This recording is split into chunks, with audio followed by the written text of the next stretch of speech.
खुसी लाग्यो प्रभुको निगाह हो आज यसरी हामी यसरी भेटघाट गर्न पाउनु पनि हरेक दिन हाम्रो लागि थाहा छैन अनिश्चित छ किनकि भोलिको दिन हाम्रो हातमा छैन तर प्रभुको हातमा छ अनि हरेक दिन हामी जिउन पाउनु र त्यति मात्र होइन यसरी प्रभुको खातिर उहाँको उद्देश्यमा योजनामा यसरी संगति गर्न पाउनु सेवा गर्न पाउनु पनि अनि प्रभुको ठुलो निगाह हो अनि प्रभुलाई धेरै धन्यवाद र साथमा भाइ मनोजलाई पनि उहाँको इनिसिएटिभद्वारा जुन यो काम भइरहेछ धेरै खुसी लागेको छ हाम्रो व्यक्तिगत इच्छा उद्देश्य योजना हामीले नबनाएको भए तापनि हाम्रो हृदय प्रभुमा ठिक छ भने प्रभुले नै आवश्यक ढोकाहरू खोल्नुहुन्छ है म पनि यथार्थमा भन्नुपर्दाखेरि लामो समय तपाईँहरूसँग सहभागी हुने मेरो प्लान कुनै पनि थिएन जब एक दुईवटा सेसनमा सहभागी हुँदाखेरि तपाईँहरूको एउटा सिक्ने एउटा जुन प्यासन छ प्रभुप्रति तपाईँको कमेन्टहरू समय बेला बेलामा अनि तपाईँहरूको एउटा प्रभुको वचनप्रति एउटा प्यास तृष्णा सेवाकाईप्रतिको तपाईँहरूको एउटा समर्पणता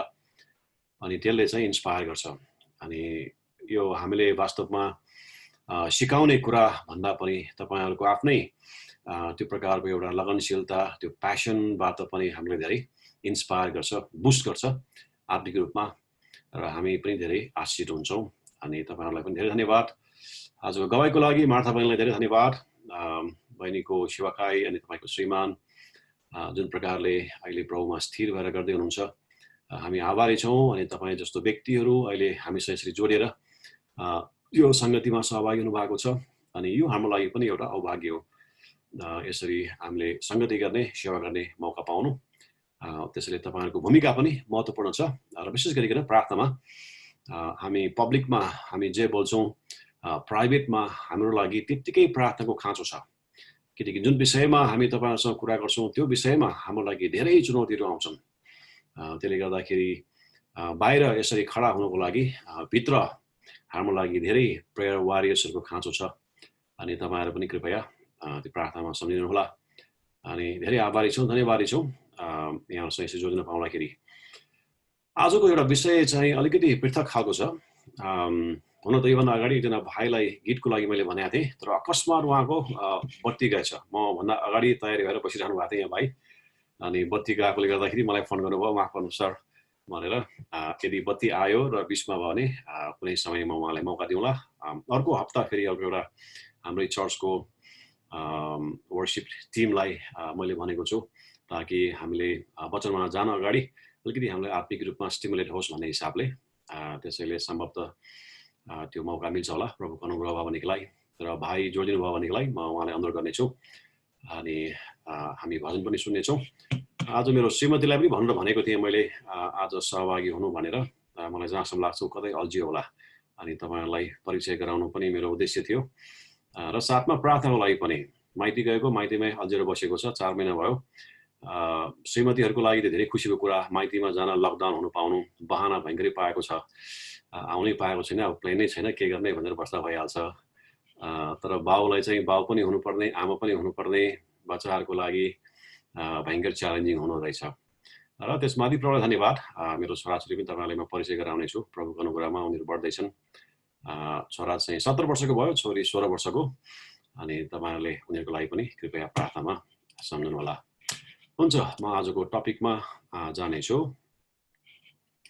यहाँहरूसँग आज ल्याएको वचनको विषय चाहिँ के वास्तवमा परमेश्वर हुनुहुन्छ के अनि कहिलेकाहीँ तपाईँलाई अचम्म पनि लाग्न सक्छ किन चाहिँ यो विषय छानेको होला अब परमेश्वर हुनुहुन्छ भनेर त हामीले विश्वास त गरेकै हो नि अनि त्यसैले त हामी यहाँ छौँ तर किन चाहिँ यो विषयमा हामीले फेरि चर्चा गर्नुपर्ने भन्ने तपाईँलाई कहिलेकाहीँ लाग्न सक्छ एउटा त तपाईँहरू आफैले पनि एउटा छान्नु यही विषय छान्नु नभएको पनि तर तपाईँहरूले धेरै नै सिक्ने इच्छा गर्नुभएको विषय चाहिँ बाइबलीय सिद्धान्तको विषयमा यो सिद्धान्तकै विषयमा पनि हो तर यसलाई एपोलोजेटिक्स भनेर अर्कै टाइटल पनि दिन सकिन्छ तर यो इसाई विश्वासको एकदमै आधारभूत शिक्षाहरू मध्येमा एउटा शिक्षा पर्छ जुन विषयमा चाहिँ हामी धेरै चर्चा गर्दैनौँ किनभने हिजोको समयमा हामीले चारपिक नियम लिएर सुसमाचार सुनाउँदाखेरि सुरुमै हामी भन्छौँ परमेश्वरले तपाईँलाई प्रेम गर्नुहुन्छ र तपाईँको जीवनमा परमेश्वरको उद्देश्यको योजना छ God loves you he has a wonderful plan for your life भनेर हामी सुरु गर्छौँ अनि धेरैले परमेश्वरको अस्तित्वलाई च्यालेन्ज गर्दैन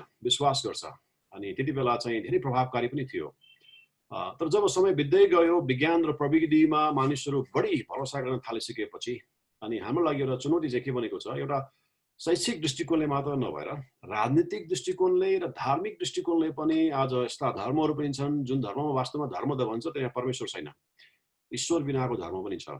नाउँ काँद्रेमा नभनौँ, किनभने हाम्रो उद्देश्य कसैलाई खसाल्नु होइन।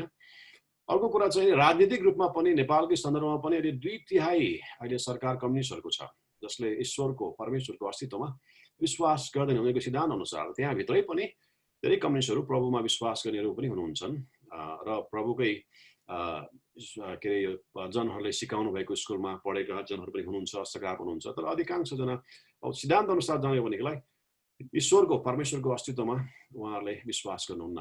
त्यति मात्र होइन, अहिले पाश्चात्य मुलुकमा विकसित देशहरूमा पनि आज धेरैजना एथिस्टहरू छन्। भनेको मतलब विज्ञानको युगमा पनि के वास्तवमा हामी परमेश्वरमा विश्वास गर्नु त मूर्खता हो। यो त एकदमै मूर्ख मानिसहरूले, अनपढहरूले मात्र विश्वास गर्छ, किनकि विज्ञान नै सबै समस्याको समाधान हो, यसले नै सबै प्रश्नको जवाब दिन्छ। अनि यो विज्ञान र प्रविधिको युगमा पनि कोही व्यक्ति धर्मको पछि लाग्छ र यो त एकदमै मूर्खता भएन र भन्ने चाहिँ एउटा विकसित पाश्चात्य मुलुकमा पनि यो प्रकारको विचार व्यापक छ भनेदेखिलाई, यद्यपि हाम्रै समाजमा पनि हाम्रै संस्कारमा पनि क्रिस्चियन हुनु भनेको यो त अनपढको धर्म भन्छ कतिले। यो जानेर बुझेर बौद्धिक रूपमा क्षमता हुने व्यक्ति चाहिँ त्यहाँ जाँदैन। यो चाहिँ वास्तवमा यो अनपढहरू भैँसिनीको पाल्यो गाइनीको पाल्यो त्यही भएर गएको हो यिनीहरू। हुन पनि अधिकांश बेला चाहिँ वास्तवमा हामीले गवाई सुन्यो भनेदेखिलाई कहिलेकाहीँ यस्तै सुन्छौँ हामीले, किन विश्वास गर्नुभयो, किनकि प्रार्थना गर्दा मेरो भैँसिनीको भयो, अनि यति मात्र हो र धेरै पटक चाहिँ। अनि तर उनीहरूको विश्वास चाहिँ वास्तवमा वास्तविक हो, किनकि जीवनमा अनुभव गरेको कुरा हो, जुन कुरा चाहिँ उनीहरूले पहिला पनि कहिले पनि अनुभव गरेका थिएन। धामी झाँक्री लगाउँदाखेरि जे गर्दा पनि रोग बिमार निको नहुँदाखेरि प्रभुलाई विश्वास गर्दा जुन प्रकारको परिवर्तन उनीहरूले देख्यो, त्यो अनुभव गरेको कारणले गर्दा विश्वासमा त छ, तर उनीहरूको विश्वास केवल भैँसिनीको राउनीको भएको मात्रै सीमित हुन्छ कहिलेकाहीँ। त्योभन्दा बढी वास्तवमा परमेश्वरसँगको सम्बन्ध, परमेश्वरमा उद्धार भनेको के हो, अनि स्वर्गको बारेमा, भविष्यको बारेमा, परमेश्वरको हिँडाइको बारेमा अनि के हो भन्ने बारेमा चाहिँ धेरै अनभिज्ञ हुन्छन्। अनि त्यस कारणले गर्दाखेरि हाम्रै समाज र संस्कारमा पनि किसिमको एउटा चुनौती छ। उनीहरूले भन्ने गर्छन् यो त एउटा अनपढहरूको वास्तवमा डम, इट्स रिलिजन अफ डम, अनपढहरूको चाहिँ धर्म भन्ने गर्छन्। तर म विश्वास गर्छु अनि पाउलले अनि जब उसले सुसमाचार प्रस्तुत गर्दाखेरि एउटा कुरा के भन्छ, तर कसमाथि विश्वास गरे सो म जान्दछु र म निश्चय छु, है। I am convinced, I am convicted and I am committed. तिनवटा कुरा बौद्धिक रूपमा म एकदम नै कन्भिन्स छु, यहाँभित्र हृदयमा म भित्र एउटा कन्भिक्सन छ, त्यस कारणले गर्दा त्यो खातिर म कमिटेड छु, त्यसको लागि म मर्न पनि तयार छु। अनि सुरुवात चाहिँ नि यहाँबाट हुन्छ, किनकि यो कसैले वास्तवमा बकमफुसे गफ दिएको आधारमा भन्दा पनि उसले बौद्धिक रूपमा सुसमाचार के हो बुझेको छ, हृदयमा त्यो कुरामा चाहिँ उसमा दृढ विश्वास छ र व्यवहारमा चाहिँ त्यो कुराको लागि ऊ ज्यान दिन, जीवन दिन पनि ऊ तयार छ। त्यसले गर्दाखेरि आज हाम्रो विश्वासमा पनि यो तीनवटा पक्ष एकदमै आवश्यक छ। त्यसले हामीले कोर्सको बारेमा कुरा गर्दाखेरि पनि हामीले सल्लाह गऱ्यौँ कस्तो खालको कोर्स तपाईँलाई अफर गर्नुपर्छ भन्ने बारेमा विचार गर्दाखेरि यो तीनवटा पक्षलाई चाहिँ हामीले एकदमै ब्यालेन्स गर्नुपर्छ भन्ने हाम्रो सोच थियो। अघि बौद्धिक रूपमा पनि परमेश्वरको सही शिक्षा सिद्धान्त प्रभुको वचन चाहिँ हाम्रो फाउन्डेसन हो, है। त्यसैले ओभरभ्यू अहिले मनोज भाइले गर्दै हुनुहुन्छ र त्यसपछि सैद्धान्तिक रूपमा पनि हामीले पहल गर्दैछौँ र त्यति मात्र होइन, हृदयमा पनि हामीलाई स्टिमुलेट गर्ने, है, प्रभुको सम्बन्धमा बढाउने विषयहरू हामीलाई चाहिन्छ र त्यति मात्र होइन, स्किल बेस पनि परमेश्वरमा अझै हामी टिकारिनुको लागि हामीलाई धेरै स्किलहरूको आवश्यक छ सेवाकाईमा, अनि एउटा स्किल बेस पनि हुनुपर्छ भन्ने कुराको यो ब्यालेन्स हुनुपर्छ भन्ने आधारमा अनि यो विषय चाहिँ मैले छानेको। त्यसले आजको विषय चाहिँ के वास्तवमा परमेश्वर हुनुहुन्छ के, किनकि अहिले हाम्रो लागि धेरैले मान्छेहरूले सुसमाचार प्रस्तुत गर्दा सुरुमै प्रश्न गर्ने ठाउँ चाहिँ यहाँनिर छ। हामी भन्छौँ परमेश्वरको तपाईँको जीवनमा उद्धारको योजना छ, त्यति मात्र होइन तपाईँको जीवनमा परमेश्वरले तपाईँलाई धेरै प्रेम गर्नुहुन्छ। हामीले परमेश्वरबाट सुरुवात गर्ने बित्तिकै अनि मान्छेहरूले एउटा गर्ने प्रश्न गर्ने ठाउँ चाहिँ परमेश्वर हुनुपर्छ भने हुनुहुन्छ भने के ग्यारेन्टी छ, के आधार छ। अब कहिले हामी भन्छौँ होइन बाइबलले भनेको छ, बाइबलले त भन्छ नि त, तर बाइबलले भनेकै कुरामा विश्वास गर्नुपर्छ भने के जरुरी छ। बिना बाइबल परमेश्वरको अस्तित्वलाई हामीले कसरी प्रमाण गर्ने, अघि यो चाहिँ एउटा विश्वव्यापी रूपमा चलन चल्ती चारवटा तर्कहरू आज यहाँहरूको बिचमा म प्रस्तुत गर्न चाहन्छु। अब शब्दहरू चाहिँ एकदमै टेक्निकल शब्दहरू छ, तर म एकदमै सिम्पल रूपमा भन्छु, तपाईँ राम्रोसँग बुझ्ने कोसिस गर्नुहोस्। अनि यदि कसैले चाहिँ बिना बाइबल परमेश्वर हुनुहुन्छ भनेर प्रमाण गर भनेर भन्यो भनेदेखिलाई हामीसँग आधार के छ, कसरी हामीले प्रस्तुत गर्ने भन्ने बारेमा। त्योभन्दा अगाडि दुईवटा प्रश्न म तपाईँहरूको बिचमा म राख्न चाहन्छु अनि तपाईँले कृपया लेख्नुहोस् त्यो प्रश्नको जवाफ चाहिँ। अघि गएको समयमा पनि मलाई जहाँसम्म लाग्छ मनोज भाइले कसले भन्नुभएको, हाम्रो यो तालिमको उद्देश्य भनेको तपाईँलाई माछा दिनु होइन, अनि माछा मार्न सिकाउनु पनि हो। अघि यहाँ आएर तपाईँले सुन्नुभयो यो राम्रो छ भनेर जानुभन्दा पनि तपाईँहरूलाई पनि त्यो प्रकारको स्किल विकास गर्नु, त्यो प्रकारको सोचमा तपाईँलाई स्टिमुलेट गर्नु, त्यसले आजको यो विषय चाहिँ विज्ञको जस्तो एउटा स्पिरिचुअली तपाईँलाई बुस्ट गर्ने कुरा भन्दा पनि इन्टेलेक्चुअली तपाईँलाई स्टिमुलेट गर्ने, तपाईँलाई सोच्न बाध्य कसरी बनाउने र कसरी तर्कसङ्गत रूपमा हाम्रो परमेश्वरको सुसन्देश वचनलाई कसरी हामीले प्रस्तुत गर्ने है। अनि त्यसको लागि चाहिँ आउने दिनहरूको टपिकहरू चाहिँ मेरो भूमिकामा त्यो प्रकारको हुनेछ। प्रभुले अनुग्रह गर्नुभयो भनेदेखिलाई, प्रभुको इच्छा भयो भनेदेखिलाई त्यो प्रकारले प्लान गर्दैछु। त्यसैले आजको यो विषयमा जान अगाडि दुईटा प्रश्नको जवाफ कृपया तपाईँले आफ्नो कापीमा लेख्नुहोस् अथवा कतै टिप्नुहोस्। एउटा प्रश्न चाहिँ परमेश्वर हुनुहुन्छ भनेर मानिसहरूले विश्वास नगर्नुको कारण के होला?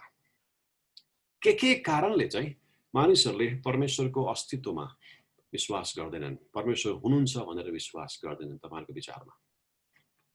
त्यो कारण कृपया लेख्नुहोस्, टिप्नुहोस्, तपाईँले अघि सोच्नुहोस्, विचार गर्नुहोस्। परमेश्वरको अस्तित्वमा मानिसहरूले विश्वास नगर्नुको प्रमुख कारणहरू चाहिँ के होला?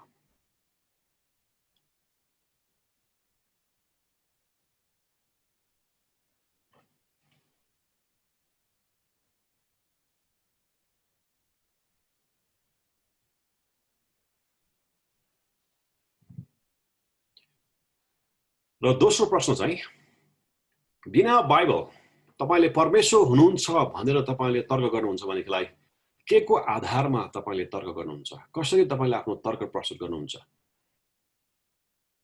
परमेश्वर हुनुहुन्छ भन्ने आधार के हो? तपाईँले बाइबलले भन्छ भन्नु पाउँदैन। त्यो बाहेक यदि कसैले तपाईँलाई म त परमेश्वरको अस्तित्वमा विश्वास गर्दिनँ भनेर भन्छ भनेदेखिलाई बाइबल प्रयोग नगरिकन वास्तवमा परमेश्वर हुनुहुन्छ भनेर तपाईँले कसरी तर्क दिनुहुन्छ?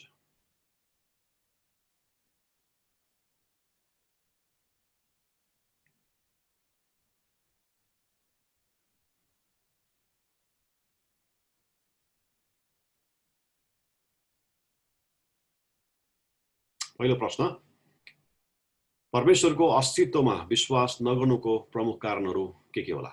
किन मानिसहरूले संसारमा परमेश्वर हुनुहुन्छ भनेर विश्वास गर्न उनीहरूलाई गाह्रो छ? त्यसका प्रमुख कारणहरू के होला?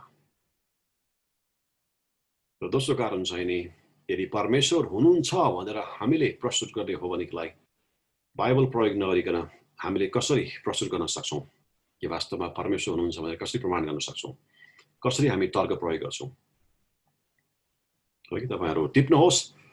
अनि आजको प्रस्तुतिमा यो दुईवटा कुरालाई म सम्बोधन गर्ने कोसिस गर्दैछु संक्षिप्तमा, त्यसले आजको लेसन लामो छैन। र त्यसपछि अन्तमा तपाईँले पहिला इभ्यालुएट गर्नुहोस्, तपाईँले टिप्नु भएको र मैले प्रस्तुत गरेको कुराहरू कतिको मेल खान्छ, अनि त्यसपछि लास्टमा हाम्रो इन्टरेक्सनमा तपाईँहरूले सेयर गर्न सक्नुहुनेछ। संसारमा वास्तवमा परमेश्वरको अस्तित्वमा विश्वास नगर्नुका विभिन्न कारणहरूमध्ये 5वटा प्रमुख कारणहरू चाहिँ यिनीहरू छन्। पहिलो चाहिँ संसारमा यति धेरै दुष्ट्याइता छ। यदि परमेश्वर सिद्ध हुनुहुन्छ, भलो हुनुहुन्छ, प्रेमिलो हुनुहुन्छ भनेदेखिलाई त्यो परमेश्वरले राज्य गरेको ठाउँमा यति धेरै दुष्ट्याइता किन छ? इभिल एउटा चाहिँ कारण त्यो। दोस्रो चाहिँ पेन भन्छौँ। यदि परमेश्वर प्रेमिलो, परमेश्वर वास्ता गर्ने, सबै कुरा उहाँको नियन्त्रणमा छ भने संसारमा यति साह्रो दुःख किन छ? मान्छेहरूमा किन कष्ट छ, पीडा छ? त्यस कारणले गर्दा म विश्वास गर्दैन परमेश्वर हुनुहुन्छ भनेर।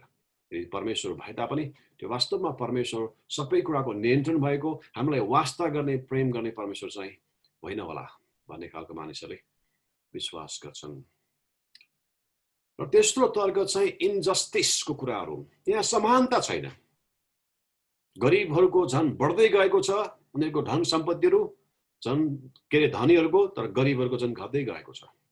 दुःखमा पर्नेहरू झन् दुःखमा छन्, तर अपराधी गर्नेहरू झन् एकदमै मोज मस्तीमा छन्। यो प्रकारको अन्याय अत्याचार हुँदाखेरि पनि परमेश्वर मौन हुनुहुन्छ भनेदेखिलाई त बरु परमेश्वर छैन भनेर विश्वास गर्न सहिलो छ। त्यसले जुन प्रकारको अन्याय, अत्याचार, अधर्म, असमानता संसारमा बढेको छ, यसले पुष्टि गर्दछ कि वास्तवमा त्यो प्रेमिलो, सर्वशक्तिमान, सर्वज्ञानी र सबै कुराको नियन्त्रण भएको परमेश्वरको अस्तित्व वास्तवमा त्यो बेकारको कुरा हो। र चौथो कुरा चाहिँ मल्टिप्लिसिटी भन्नुको मतलब विविधता। यदि परमेश्वर छ भने परमेश्वरकै बारेमा पनि यतिका धेरै किन विचारहरू संसारमा? हरेक वर्ष जस्तो नयाँ धर्महरू निस्किन्छ, आफ्नो आफ्नो विचार छ। कसैले एक परमेश्वर, कसैले त्रिएक परमेश्वर, कसैले 33 कोटी देवी देवतामा विश्वास गर्छन्, र कतिले धर्मको नाममा परमेश्वरको ईश्वरको अस्तित्वलाई नै विश्वास गर्दैन। यतिका धेरै धर्मको बारेमा विविधता किन? यदि वास्तवमा एक परमेश्वर हुन्छ भनेदेखिलाई सबैको विचार र विश्वास एउटै हुनुपर्ने होइन र? त्यसले जुन प्रकारको विचारको बारेमा विभाजन छ, विविधता छ, त्यसले पुष्टि गर्छ कि वास्तवमा हामीले सोचे जस्तो त्यो सर्वशक्तिमान, सर्वज्ञानी, सर्वगुणी एक परमेश्वर चाहिँ वास्तवमा हुनुहुन्न। त्यसको प्रमुख कारण चाहिँ मल्टिप्लिसिटी भन्नुको मतलब विविधता। ईश्वरको बारेमा जुन विभिन्न विचारहरू छ, त्यसले पुष्टि गर्छ कि वास्तवमा परमेश्वरको अस्तित्व छैन। र पाँचवटा चाहिँ सिम्प्लिसिटी। परमेश्वर छैन भनेर विश्वास गर्दा पनि यो संसार मजाले चलिरहेको छ, आफ्नै प्रकारले आफ्नै नियममा चलिरहेको छ। तर छ भनेर त्यो पुष्टि गरेर एकदमै बौद्धिक रूपमा त्यो दिमाग खियाएर हिँड्नु भन्दा त बरु छैन भनेर भन्दाखेरि के फरक परेको छ र? यो संसार चलिरहेकै छ नि ईश्वरको अस्तित्व बिना पनि। त्यसैले छैन भनेर विश्वास गर्दाखेरि बरु सहिलो छ, तर छ भनेर पुष्टि गर्नु झन् त्यो गहन छ।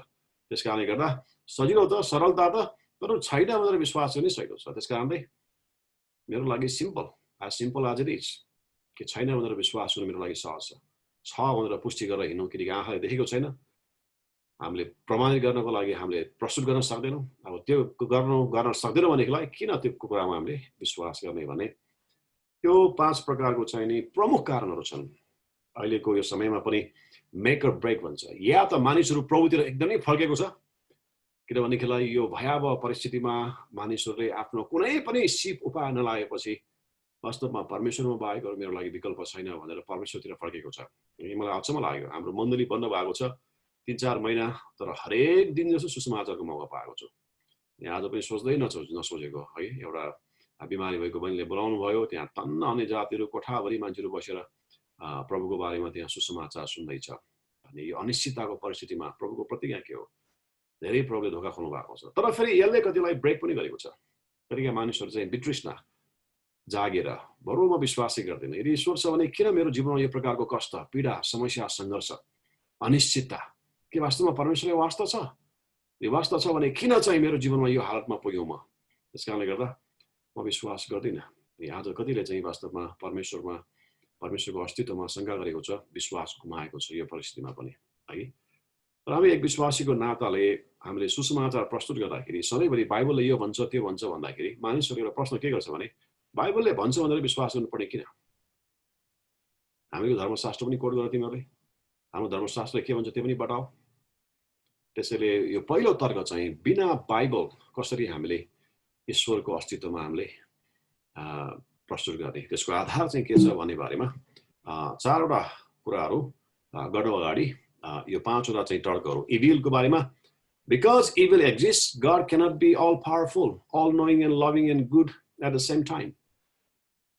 संसारमा जुन प्रकारको दुष्ट्यायता छ है, आज भर्खरको समाचार पनि जनकपुरमा एकजना 11 वर्षको केटीलाई भैँसी चराउन गएको अनि एकजनाले बलात्कार गरेर हत्या गरिदियो, अनि 3 दिनपछि मात्र लास फेला पर्यो। अनि मान्छेलाई यो प्रश्न हुन्छ, यदि यो प्रकारको दुष्ट्यायता हामी यो समाजमा देख्छौँ, यदि ईश्वर छ भने किन हस्तक्षेप गर्नुहुन्न उहाँले? यदि उहाँ प्रेमिलो परमेश्वर, उहाँ सर्वशक्तिमान परमेश्वर, सर्वगुणी परमेश्वर छ भने एउटा भैँसी चराउन गएको एउटा एकदमै निमुखा एउटा नानीलाई कसरी चाहिँ यसरी विभत्स प्रकारले व्यभिचार मात्र गरेन, बलात्कार मात्र गरेन, उसको जीवनको अन्त गरिदिन्छ। जुन प्रकारको दुष्ट्यायता म देख्छु, त्यस कारणले गर्दा मलाई लाग्दैन ईश्वर हुनुहुन्छ। यो प्रकारको तर्क गर्छन् मान्छेहरूले अघि। अनि पहिलो कारण चाहिँ इभिल, दुष्ट्यायताको कारणले गर्दाखेरि। दोस्रो चाहिँ पेन, जुन प्रकारको कष्ट पीडाको मानिसले सामना गरेको छ, अनि यो कष्टको कारणले उनीहरूलाई के लाग्छ, यदि वास्तवमा परमेश्वर हुनुहुन्छ भने अब हामी त ठुलो मान्छे भएपछि हामीले पाप गर्यौँ अपराध गर्यौँ ठिकै छ जानी नजानी तर यो बच्चा भर्खर जन्मेका बच्चाहरूले के चाहिँ उनीहरूले अपराध गरेको छ गल्ती गरेको छ जसले उनीहरूले ठिक र बेठिक नै भन्न जाँदैन तर आज करोडौँ संसारमा बच्चाहरू आज कस्तो पीडामा छ यमनमा तपाईँले हेर्नु पनि लागि त्यो क्याम्पमा हेर्नु पनि लागि यति भोकभरीमा त्यहाँ मानिसहरू माल नरिसमेन्ट हो कि त्यो सिकुटे भएर भर्खर जन्मेको बच्चाहरू पनि 70-80 वर्षको बच्चा बुढा मान्छे जस्तो चाउरी परेको अनि मान्छेले प्रश्न गर्छ यदि वास्तवमा परमेश्वर ज्ञानी हुनुहुन्छ सर्वशक्तिमान हुनुहुन्छ उहाँलाई थाहा छ उहाँ प्रेमिलो हुनुहुन्छ भनेदेखिलाई आज यस्तो निमुखा बच्चाहरूमा पनि किन यो प्रकारको कष्ट पीडा अनि जुन प्रकारको पीडा हामी संसारमा देख्छौँ यसले पुष्टि गर्दैन कि वास्तवमा यो प्रेमिलो वास्ता गर्ने सृष्टिकर्ता परमेश्वर हुनुहुन्छ भनेर दोस्रो तर्क चाहिँ उनीहरूको पीडाको कारणले गर्दाखेरि पेनको कारणले गर्दाखेरि अनि तेस्रो चाहिँ इन्जस्टिस यहाँ इक्वालिटी छैन गरिबहरू झन् गरिब हुँदै गएको छ धनीहरू झन् धनी हुँदै गएको छ धनी र गरिबको बिचमा जुन जातिको बिचमा जुन प्रकारको भेदभाव जुन प्रकारको अन्याय हामी देख्दछौँ अनि अधर्मीहरू झन्झन उनीहरू एकदमै पुस्ताएको एकदमै ठुलो भएको एकदम राम्रो भएको हामी देख्छौँ तर परमेश्वरमा भय मान्ने धार्मिक जनहरूले झन् दुःख पाएको जब हामी देख्छौँ कहिलेकाहीँ हामीलाई शङ्का लाग्छ कि वास्तवमा परमेश्वर हुनुहुन्छ के उनीहरूको तर्क चाहिँ जुन प्रकारको असमानता अन्याय अत्याचार हामी समाजमा देख्छौँ यसले पुष्टि गर्छ कि वास्तवमा त्यो न्याय परमेश्वर हुनुहुन्न यदि हुनुहुन्छ भनेदेखिलाई किन उहाँले त्यो न्याय गर्नु भएन र चौथो चाहिँ मल्टिप्लिसिटी मैले अघि नै भने यदि परमेश्वर हुनुहुन्छ भनेदेखिलाई परमेश्वरकै बारेमा पनि किन यतिका धेरै विचारहरू यदि एक परमेश्वर सर्वव्यापी सर्वगुणी हुन्छ सबैको विचार एउटै हुनुपर्ने होइन र किन यतिका धेरै परमेश्वरको बारेमा विचारहरू त्यसले गर्दा पनि यसले पुष्टि गर्छ वास्तवमा त्यो एक सर्वज्ञानी सर्वशक्तिमान परमेश्वर भनेर जुन बाइबलले कुरा गर्छ त्यस्तो परमेश्वर चाहिँ हुँदैन होला भन्ने उनीहरूले तर्क गर्छन् अर्को चाहिँ सिम्प्लिसिटी छ भनेर पुष्टि गरिराख्नु भन्दा किनकि देखेको छैन छोएको छैन अनुभव गरेको छैन त्यो पुष्टि गरिराख्नु भन्दा बरु छैन भनेर विश्वास गर्न सकेको छ किनभने त्यो छैन भनेर विश्वास गर्दा पनि के चाहिँ फरक परेको छ यो दुनियाँ चलिरहेको छ संसार चलिरहेको छ आफ्नै नियममा खासै के चाहिँ असर पार्ने हो त्यस कारणले गर्दा सहिलो चाहिँ छ भनेर प्रमाण गरेर देखाइराख्नु भन्दा छैन भनेर विश्वास गर्नु चाहिँ हाम्रो लागि सहज छ कसैको लागि त्यो नैतिक जिम्मेवारी पनि बन्नु परेन मैले जे गरे पनि जे खाए पनि जे हेरे पनि भोलि गएर कसैलाई न्याय दिनुपर्छ भन्ने त्यो न्यायको मलाई त्यो डर भए त्रास छैन क्यारे जे भए पनि जे गरे पनि कसैप्रति मैले एक दिन मूल्य चुकाउनु पर्छ मैले आफ्नो एकाउन्टेबिलिटी उत्तरदायित्व हुनुपर्छ भन्ने त्यो ममा त्यो आवश्यक छैन त्यस कारणले गर्दा यो चाहिँ सिम्पल जीवन छ सिम्प्लिसिटीको कारणले पनि कतिले विश्वास गर्दैन तर परमेश्वरको अस्तित्वलाई प्रमाण गर्ने चारवटा तर्कहरू छन् संसारमा अहिले विश्वव्यापी रूपमा एउटा चाहिँ कस्मोलोजिकल भन्छ क्रिएसन कस्मोसको अर्थ चाहिँ सृष्टि कुनै पनि कुरा अस्तित्वमा आउनुको कारण त्यसको सुरुवात हुन्छ बिना सुरुवात कुनै पनि कुरा अस्तित्वमा आउँदैन यो संसारको जुन एउटा सृष्टिको कुरा गर्दाखेरि यो संसारको एउटा पृथ्वीको हामीले संसारको विश्वको हामीले यो अस्तित्वमा आउनुको मतलब यसको सुरुवात छ त्यति मात्र होइन यसलाई निरन्तरता दिन कसैको हात नहुँदो हुँदा यसरी यो एउटै रूपमा स्थिर रूपमा यसरी यो स्थायित्व रूपमा अघि बढ्न सक्दैन र यो अस्तित्वमा आउन सक्दैन त्यसलाई भन्छ कस्मोलोजिकल आर्गुमेन्ट फ्रम क्रिएसन सृष्टिद्वारा यसको तर्क त्यसले बिना बाइबल हामी के भन्न सक्छौँ भनेदेखिलाई बिना कारण कुनै पनि अस्तित्वमा आउन सक्दैन मैले यो सर्ट लगाएको छु यसको मतलब कसैले यो बनाएको छु यो आफसे आफ कुनै पनि कारखानामा केमिकलहरू विस्फोट भएर धागोहरू चाहिँ एकदमै ब्याङ्ग पर्केर अनि यहाँ टाँखहरू पनि यसरी आपसै हुन आयो अनि यस्तै प्रकारले मलाई मिल्ने ठ्याक्क साइजको सर्ट बन्न आयो भन्दा कसले पनि पत्याउँदैन तर बिग ब्याङ थ्योरीले यस्तै मूर्ख तर्क गर्छन् अघि अर्बौं वर्ष अगाडि एकदम नि एउटा परमाणु अणु सानोभन्दा सानो एउटा धुलोको कण ब्याङ्ग पड्केपछि यस्तो प्रकारले घुम्यो अनि त्यो घुमेर त्यहीँबाट धेरै कुराहरू निस्क्यो आकाश तारा पृथ्वी निस्केर चाहिँ अनि यो प्रकारको संसार सृष्टि हुन आयो भन्ने कुरा बिग ब्याङ थ्योरीले तर्क गर्छन् तर वास्तवमा त्यो मूर्खता हो कुनै पनि एउटा वर्कसपमा चाहिँ नि ब्याङ्ग विस्फोट भएर 747 बोइङ बन्न आयो भन्दा अहिलेको दुनियाँमा कसले पट्याउँछ विस्फोटले विध्वंस ल्याउँछ विस्फोटले कहिले पनि यो खालको व्यवस्थित र यो खालको सुन्दर संसारको सृष्टि हुँदैन र आज विश्वविद्यालयहरूमा स्कुलहरूमा बच्चाहरूको पाठशालामा त्यही कुरा सिकाइन्छ संसारको सृष्टि कसरी भयो बिग ब्याङ थ्योरी बिग ब्याङबाट भयो भनेर तर हामी विश्वासीहरू बिग ब्याङमा विश्वास गर्छौँ तपाईँहरू अचम्म मान्छ होला पहिलो पत्रुसमा उल्लेख गरेको तपाईँलाई थाहा छ बिग ब्याङ भन्ने कुरा त्यही शब्द बाइबलमा छ बिग ब्याङको कारणले संसारको सृष्टि हुन्छ भनेर भन्यो होइन कि बिग ब्याङद्वारा चाहिँ संसारको अन्त हुन्छ भनेर त्यहाँ उल्लेख गरेको छ पहिलो पत्रुसमा त्यो उल्लेख गरेको छ है त्यसैले बिग ब्याङद्वारा संसारको सृष्टि भएको होइन कि अब त्यो बिग ब्याङले संसारको अन्तको बारेमा त्यहाँ उल्लेख गरेको छ त्यसले कसैले तपाईँलाई विश्वास सोध्यो भने तपाईँ बिग ब्याङ थ्योरीमा विश्वास गर्नुहुन्छ अब म विश्वास गर्छु तर बिग ब्याङले संसारको सृष्टि भयो भन्ने कुरामा होइन कि बिग ब्याङद्वारा यो संसारको अन्त हुन्छ भन्ने बारेमा बाइबल धर्मशास्त्रमा उल्लेख गरेको छ नयाँ स्वर्ग नयाँ पृथ्वीको सृष्टि अगाडि यहाँ एउटा ठुलो विस्फोट हुनेछ तर यो चाहिँ एउटा साइन्सको तर्क हो तर हामीले बिना बाइबल गर्न सक्ने तर्क चाहिँ यो संसारको अस्तित्व हुनुको मतलब यसको पछाडि कारक हुनुपर्छ त्यो बिना कारक कुनै पनि कुरा आफसे आफ अस्तित्वमा कहिले पनि आउन सक्दैन इतिहासमा कहिले पनि आएको छैन र अहिले त्यस्तो छ भने कसैले प्रमाण गरेर देखाउन सक्नुपर्छ आफसे आफ कुनै कुरा अस्तित्वमा आएको त्यसले यो ब्रह्माण्ड यो विश्वको अस्तित्व छ भन्नुको मतलब यसको सुरुवात छ र त्यति मात्र होइन यो जुन प्रकारले स्थिर रूपमा अडेर एउटा नियममा चलेको छ यसको अगाडि पछाडि कसैको हात नहुँदा यो आफसे आफ यस्तो प्रकारले चल्न सम्भव छैन यसलाई भन्छ कस्मोलोजिकल आर्गुमेन्ट टेलियोलोजिकल आर्गुमेन्टले के भन्छ टेलोस भनेको मतलब ग्रीक भाषामा डिजाइन अथवा पर्पज यो घरलाई कसैले डिजाइन नगरिकन आफसे आफ बनिन आउँदैन अघि मैले लगाएको चस्मालाई कसैले डिजाइन नगरिकन आफसे आफ बनिन आउँदैन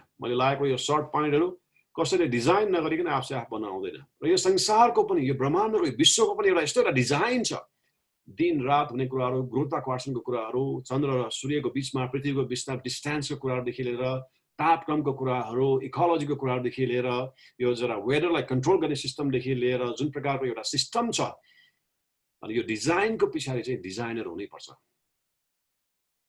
तर यो यति धेरै ठुलो विषम र विशाल डिजाइनर चाहिँ को होला त त्यो परमेश्वर बाहेक अरू कोही हुन सम्भव छैन त्यस कारणले गर्दा दोस्रो तर्क चाहिँ टेलियोलोजिकल आर्गुमेन्टले चाहिँ टेलस डिजाइन कुनै पनि डिजाइनको पछाडि डिजाइनर हुन्छ नै यो ब्रह्माण्ड यो विश्वको पनि एउटा डिजाइन छ त्यसको पछाडि एउटा डिजाइनर हुनुपर्छ र एक्सियोलोजिकलले चाहिँ के भन्छ एक्सियस भनेको चाहिँ ल मोरल ल व्यवस्था हरेक मान्छेमा चाहिँ एउटा कानुनको बारेमा चेतना छ चोरी गर्नु हुँदैन धातो हुँदैन अश्लील कुरा हेर्नु हुँदैन व्यभिचार गर्नु हुँदैन कहिलेकाहीँ त धर्मले त हुँदैन भन्दैन तर पनि विवेकमा चाहिँ हुँदैन भन्ने थाहा छ उनीहरूलाई त्यो कहाँबाट आयो त्यो नैतिक चेतना मान्छेमा कहाँबाट आयो त्यसको पछाडि एकजना सिद्ध नैतिकवान व्यक्ति हुनुपर्छ त्यो व्यक्ति परमेश्वर बाहेक अरू कोही पनि हुन सम्भव छैन किनकि संसारभरिको व्यवस्थालाई तपाईँले हेर्नुहोस् जुनसुकै पोलिटिकल सिस्टम भएको धर्मलाई मान्ने नमान्ने देशमा हेर्नुहोस् यो फाउन्डेसनल मोरल ल चाहिँ प्रायः एउटै हुन्छ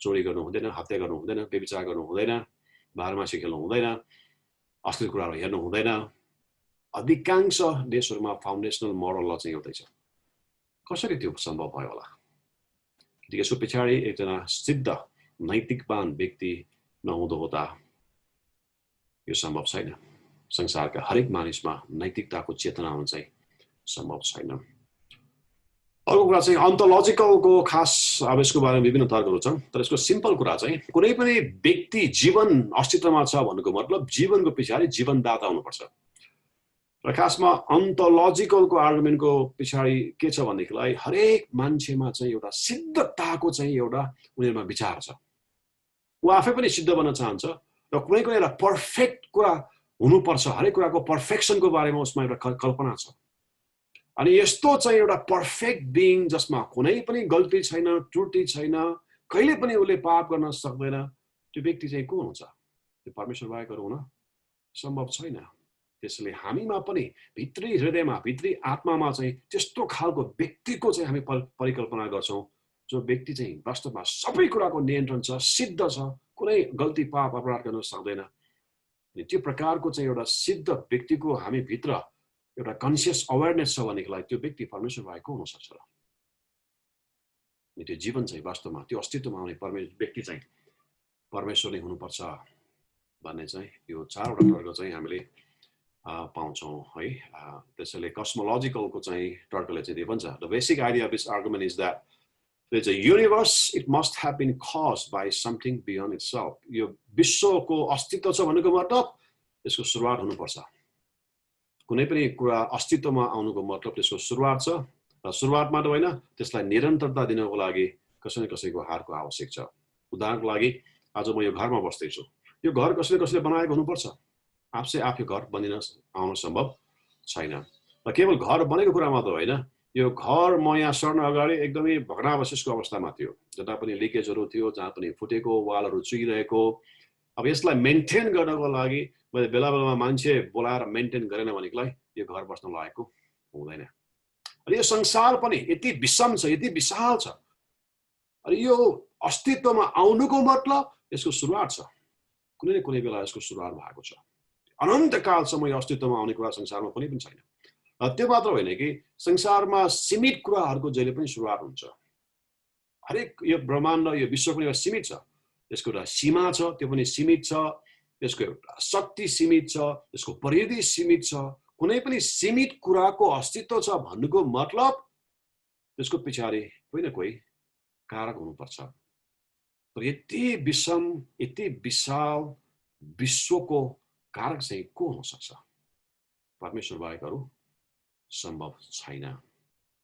त्यसले सुरुवात मात्र होइन, यसलाई निरन्तरता दिनको लागि पनि यदि परमेश्वरको हात छैन भनेदेखिलाई त्यो सम्भव छैन। त्यसले the universe was cause at the beginning, यसको सुरुवात छ। र दोस्रो कुरा चाहिँ जुन प्रकारले यो निरन्तर रूपमा अडिएर रहेको छ, अनि यो निरन्तर रूपमा अडिएर थामेर रहनुमा पनि परमेश्वरको हात हुनुपर्छ। तपाईँले यो चार्टमा तपाईँले हेर्नुभयो भनेदेखिलाई उत्पत्ति 1:1 तपाईँले यहाँ देख्न सक्नुहुन्छ। है, in the beginning God created heaven and earth, बिगिनिङको कुरा गरेको छ। यो स्वर्ग र पृथ्वी संसारको अस्तित्वको बारेमा विज्ञानले पनि यो कुरा के स्वीकार्छ भनेदेखिलाई कुनै पनि कुरा अस्तित्वमा आउनुको पछाडि सुरुवात हुनुपर्छ। र बाइबलले स्पष्ट भन्छ यसको सुरुवात चाहिँ वास्तवमा परमेश्वरले गर्नुभयो। नम्बर 1। नम्बर 2, कुनै पनि कुरा अस्तित्वमा आउनुको लागि तीनटा कुरा चाहिन्छ, टाइम, स्पेस र म्याटर। समय चाहिन्छ। समय बिना कुनै पनि कुरा अस्तित्वमा आउँदैन। कुनै पनि कुरा अस्तित्वमा आउनु भनेको मतलब त्यो कुनै समयमा अस्तित्वमा आएको हो। टाइम, स्पेस चाहिन्छ, त्यसको लागि ठाउँ चाहिन्छ, र म्याटर, तत्त्व चाहिन्छ।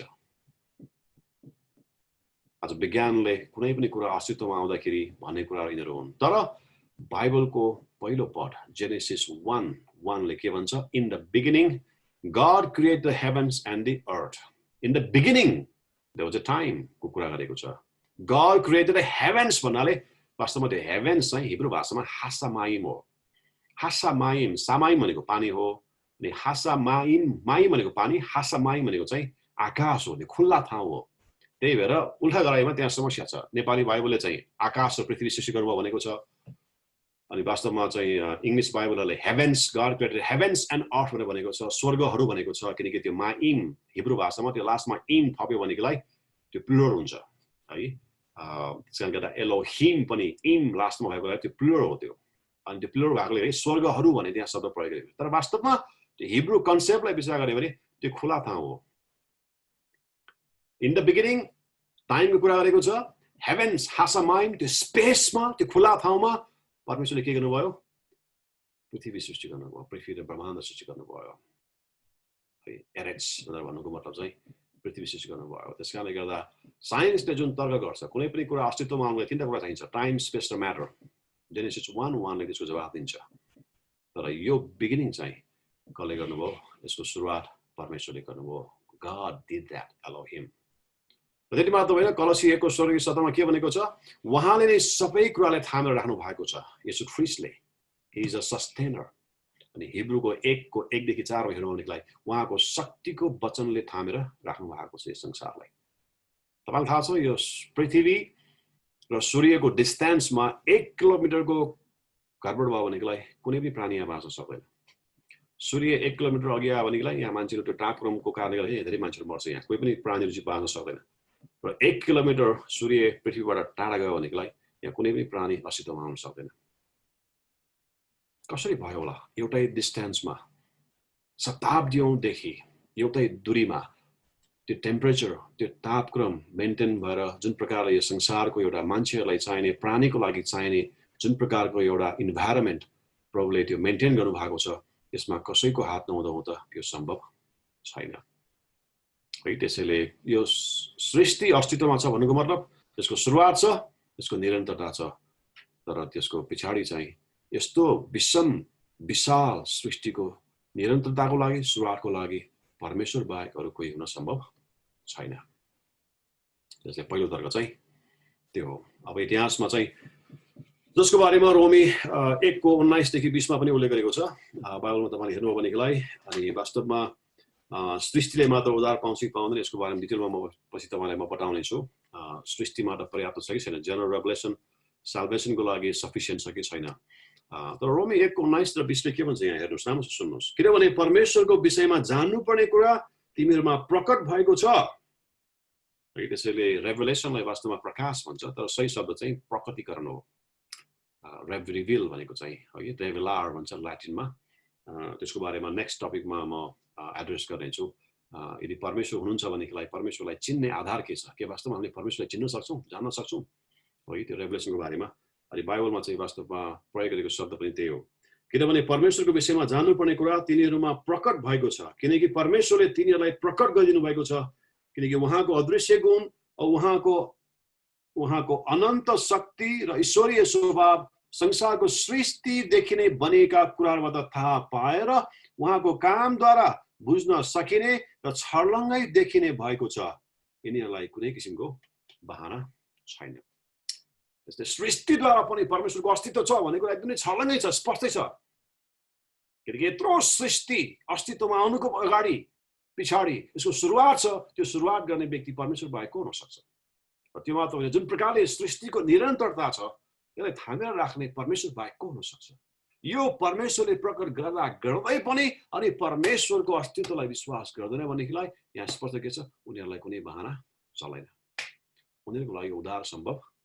छैन अघि पाउलले लेखेको कुराहरु अब साल्भेसनको बारेमा पछि तर्क गरौँला यसको बारेमा त जस यसलाई सुरुवात गर्ने व्यक्ति चाहिँ प्लेटो थियो पछि गएर एरिस्टोटलले यसलाई निरन्तरता दिए र एउटा मुस्लिम फिलोसोफर अल फरादी र अभिसेनाले पनि यसलाई विश्वास गरेका थिए र अर्को एउटा चाहिँ नि यहुदी एउटा स्कलर मोसेस मैमोनिसले पनि यो विचारलाई पछि उनीहरुले प्रमोट गरेका थिए र साथमा क्रिश्चियन जगतमा चाहिँ यो प्रकारको तर्कलाई निरन्तरता दिने प्रादुर्भाव दिने व्यक्तिहरु चाहिँ अगस्टिन एक्विनास एन्सलम विभिन्न व्यक्तिहरु छ अब यो नाम तपाईलाई कन्फर्म गर्न आवश्यक छैन तर हिस्ट्रीमा चाहिँ कसले चाहिँ यो विचारलाई प्रादुर्भाव गरे इतिहासमा सबभन्दा पहिला चाहिँ प्लेटोले पछि एरिस्टोटलले यसलाई निरन्तरता दिए र क्रिश्चियन जगतमा चाहिँ व्यक्तिहरु थिए र अरु धर्ममा चाहिँ यो व्यक्तिहरुले यिनीहरुलाई यो तर्कलाई विश्वास गरे भन्ने कुरा इतिहासमा पाउँछौं हामी दोस्रो चाहिँ टेलियोलोजिकल कुनै पनि कुरा डिजाइनको पछाडि डिजाइनर हुनुपर्छ यो संसारको पनि एउटा डिजाइन छ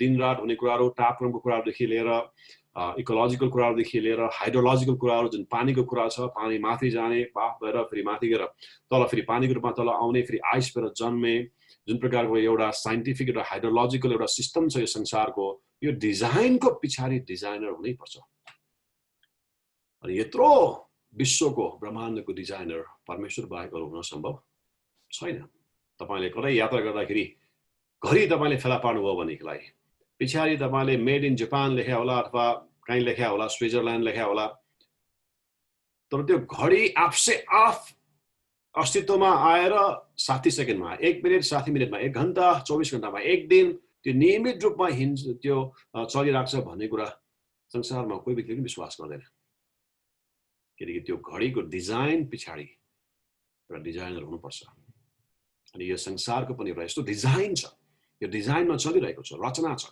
मानचित्र छ त्यो रचनाकार त्यो मानचित्रकार त्यो डिजाइनर परमेश्वर बाहेक अरु हुन सम्भव छैन त्यसले पहिलो तर्क सृष्टिको पछाडि सृष्टिकर्ता हुनुपर्छ कुनै पनि कुरा आफसे आफ अस्तित्वमा आउँदैन दोस्रो तर्क यो सृष्टिको एउटा जुन डिजाइन छ त्यो डिजाइनको पछाडि डिजाइनर हुनुपर्छ त्यो डिजाइनर परमेश्वर बाहेक अरु हुन सम्भव छैन